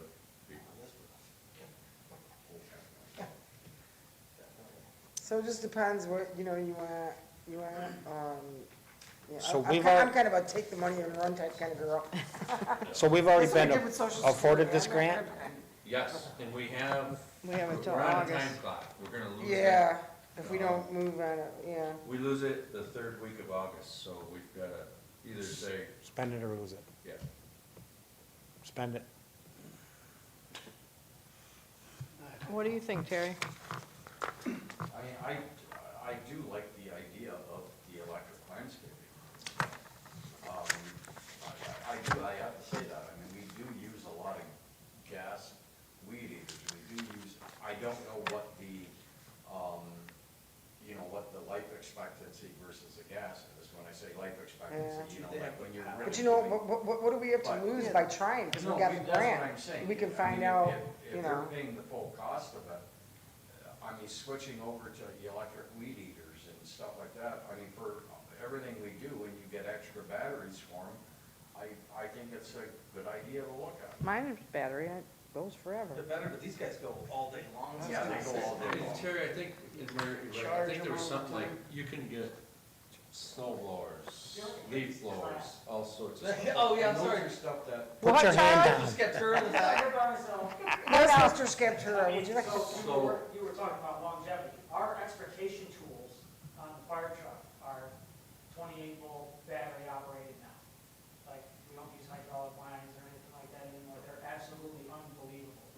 We completely dismantled 2 full-size conversion vans on 12 batteries last weekend during our training. so, but you had to have 12 batteries. You had to have 12 batteries. That's what I'm saying. That means, you know, having your, batteries your and run and your hydraulic pumps $400, running, $300 lines each all over the probably. place. Oh, But they Fred are. brought up a good point, our guys aren't doing it for an hour, they're doing it for an 8-hour shift, so I mean, Yeah, yes. you need 6 or 8 batteries. And all over the place, so then they gotta come back and get the battery or go charge it. Well, No, they have Well, battery DC units. chargers in the trucks. Put them right on Yeah, a they are truck. on the truck, so.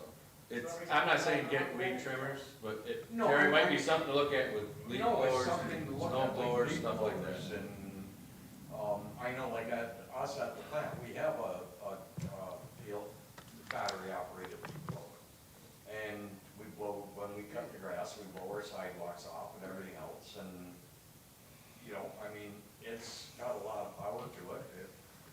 Can you, ask Kenny to get us some pricing? Because we need to move on this fairly soon. You need it. Yeah, there's no sense in letting it go down the Right drain. next board meeting. Yeah. What, Mark?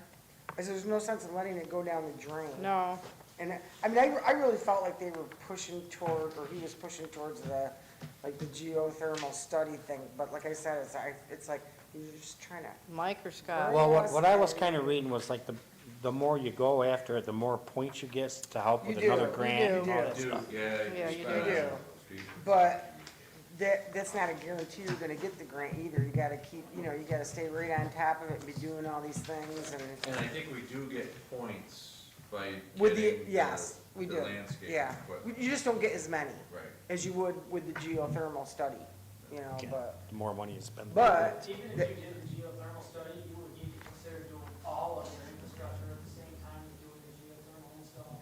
to me, it seemed overwhelming, yeah. Right, yeah. well, that's part of phase 2. Oh my God, I met with a guy. I feel like we have enough projects going on. Yeah, no. Let's keep it simple. All right, so, But yeah, that's what come out of it. Appreciate And then the idea on the community center is, I had Tommy go down and count the lights. He looked it up, he talked to his contact at IEP, and they can replace all those free of charge. So we could put in LEDs, community center, pickleball, so that way we don't have concerns of glass breaking, coming down and hurting somebody. so how does that work as far as, because I know what those bulbs look like now, so how do the LED, We like can what's go it the look route like? of swapping them out, or they can change just the ballast and the light strip in there and pull out the bulbs, so there's options.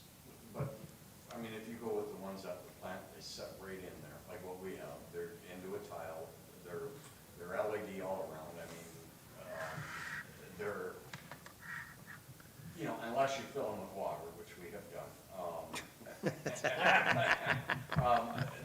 They are virtually indestructible, per se. They've gotten to the point now where they're cheap. Buying those fixtures used to cost you $300-400, and, you know, they're not.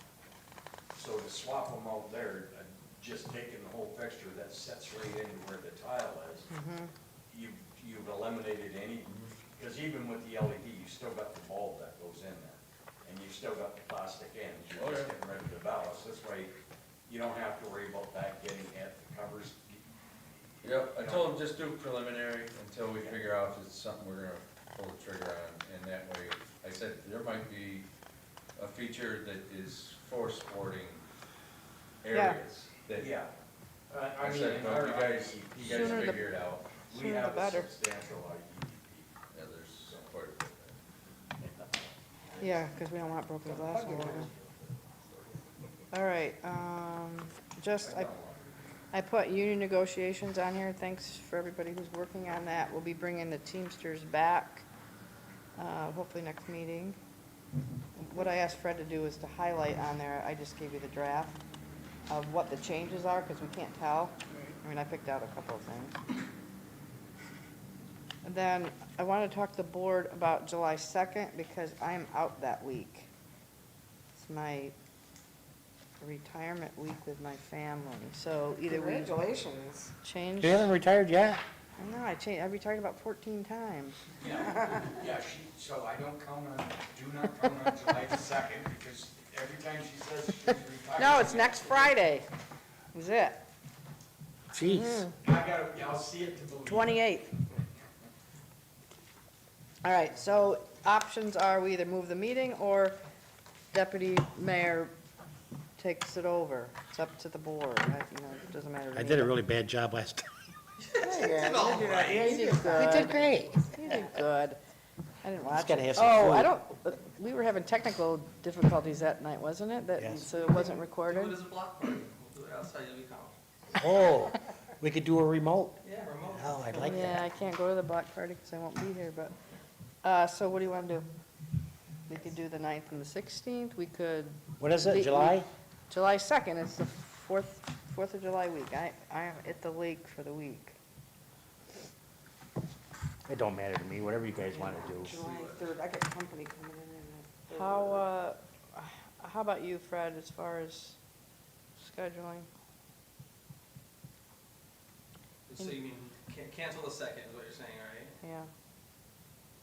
Do the Yeah, 9th and Oh, the, you could totally do that, just still do the 9th and the 23rd. yeah, that's fine. plenty. Okay, We got Um, the extra week we got the extra Tuesday in July, so right. it's fine. So that's what we're gonna do, the 9th and 23rd? What? No. Thanks, folks. Bye, Charlie, thanks a See lot. ya. Thanks, Charlie. No more going down a one-way track. I mean, that would be the best balance back into August. you I know, did it the other day. 'cause we got the 5 weeks. I never even thought about it. I'm gone the entire week for work, Of, 22nd. normally it would be the, The oh, okay, 16th do we and the do? 2nd. Oh, we Normally do. it would be 2nd and 16th, but we 9th and. Right.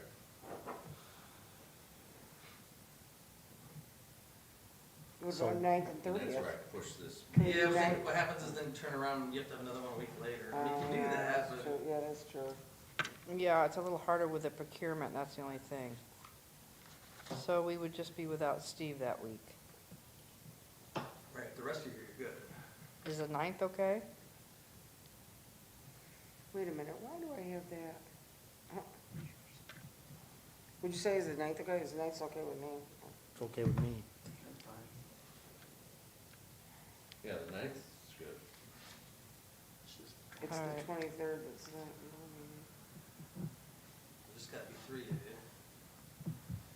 23rd's fine. As far as I know, I'll be there. All right, Why can't we do the 9th and the 30th? Because then we got, and then you turn around and you got And then we're in the next week. 2 right in a row, which is hard, just because of the accounts receivable. It's harder for Fred. You can do it, it's just, you end up with either nothing or, the other thing is you have very little on the agenda, or, it's just, So here's the other option, Bob's probably gonna cringe when I say this. Remember, we used to do 1 in July and 1 in August, that's also fine. so that's the other One option. meeting? Yeah, remember, it was, It's okay. it can get long. Yeah, it'll build up, but I mean, it'll be, that'll be But fine. it's summer. Yeah. Yeah. well, let's not do it at all then. Yeah. I don't have a problem with that, So, as long as it's still on Tuesday night. right. So then, So 16th. So 9th and the 6th is what you're saying. Or what about doing it right in the middle Or of the you can do week? it We the do the 16th. middle of the month, Yeah, the do it 16th. so that would, 16th, I was talking. would that, 16th so that would be a and month from now. Is that gonna, Oh, that's next 13th. month. If you do No, it that's once a fine. month. The only thing is that it can hold up the payables, right, but, I mean, we could also do I mean, I think it'd be fine. If we really needed to, all I gotta do is grab 3 of you to come in and approve some payables. yeah. So, All right, so July 16th? Okay. All right, and then, let me get that in my phone before I forget. and even if you did that, if you only did one in July, it's the 16th, you'd still stay on track with 2 in August if you wanted to, because you could go right to August 6th and August 20th. There you go. Yeah. So, All right, that gives everybody a little bit of a break in July. So we're gonna do the August 6th and 20th? Wait just a second. Well, Maybe- we haven't got that far Like I yet. said, if you want to go one, it's fine, but I'm just saying you could do 2 in August. If you're Yeah. going to go with the 16th, that's, Either way. it doesn't Well, we've matter. got some stuff coming up, managers pay, we got this collective bargaining agreement that we gotta get in. PD, And the PD, that's going awful slow, I hear. ooh, so you got me there. Because if that means the next meeting is not until July 16th, which is fine, you might need a special meeting just to, because you'll be going really far out as far as, I mean, you'll be missing another payroll. And That's the next gonna thing be you're retroing 2 payroll. That's gonna be a big retro. Okay, but we can talk about that Yeah. if we need to. Yeah. All right, so we got July 16th, right? Yeah. All right, now we're in August. So do you wanna do 6th and the 20th and leave that, or do you wanna do one? I don't care, Either way, doesn't matter. What do you think? I'm good if we, Yeah, I think, personally, I'm good if we did 1 in August. If we gotta do 2, then Why can't we have it at 5 o'clock? yeah. let's have lunch. Let's all have lunch. We could. Santillo's. Why We couldn't have it you at have it the till it's park. at 5 o'clock instead of 6? We can come in Yeah. our bathing suits. I wouldn't mind if they were earlier at all. yeah, it'd be fine. If you want to do one in August, it'd be fine. We'd still get to it. Well, why don't we just kind of wait All and right. see how we So get let's through we'll July. leave it at at August 6th, Yeah. right? All right, Yeah. and then, We'll take it from there. In August 20, you're saying. So leave August alone for now. That's what I think, and if we need, if something comes, I don't know, what, Yeah, you can, Yeah, all right. So our next meeting's gonna be July 16th. yes. All all right. right, we'll talk about it then, figure it out. Yeah, let's move on. How about look at your schedules, see what you're looking at, and then decide if you So want I make a motion, we forego 2 meetings in July and adjust our meeting schedule to once for the month of July 2024 to July 16th. I'll second it. all in favor? Eight, All right. Aye. No opposed, it's carried. Now, back to August for a minute. August 6th, do you want to do it at 5? It's easy, I don't Then see you're, why then not. we're out? I mean, I'll be retired. I'll be happy. okay with me. If you guys just want to permanently move it to 5, I'm right there with you. I mean, the 5 o'clock one, I'm right there with. I'm just making up Yeah. for my nap at 5 o'clock. Peter? We're just gonna have to like go an hour earlier. Three, All right. 3 to 5. All I right. would love to have it Yes. earlier. I like to see all the board meetings at 5 o'clock. Yeah, I'm fine with it. All right, well, we can talk about that for the future, but for right now, August 6th at 5 o'clock. August 6th. So we're gonna go. And we still have executive for tonight, so don't get too antsy Yeah, here. I just gotta. Yeah. I gotta give you some legal updates, so, okay, August 6th at 5 o'clock. So August 6th at 5 o'clock. Yep, now, do we want to keep August 20th at 5 o'clock also?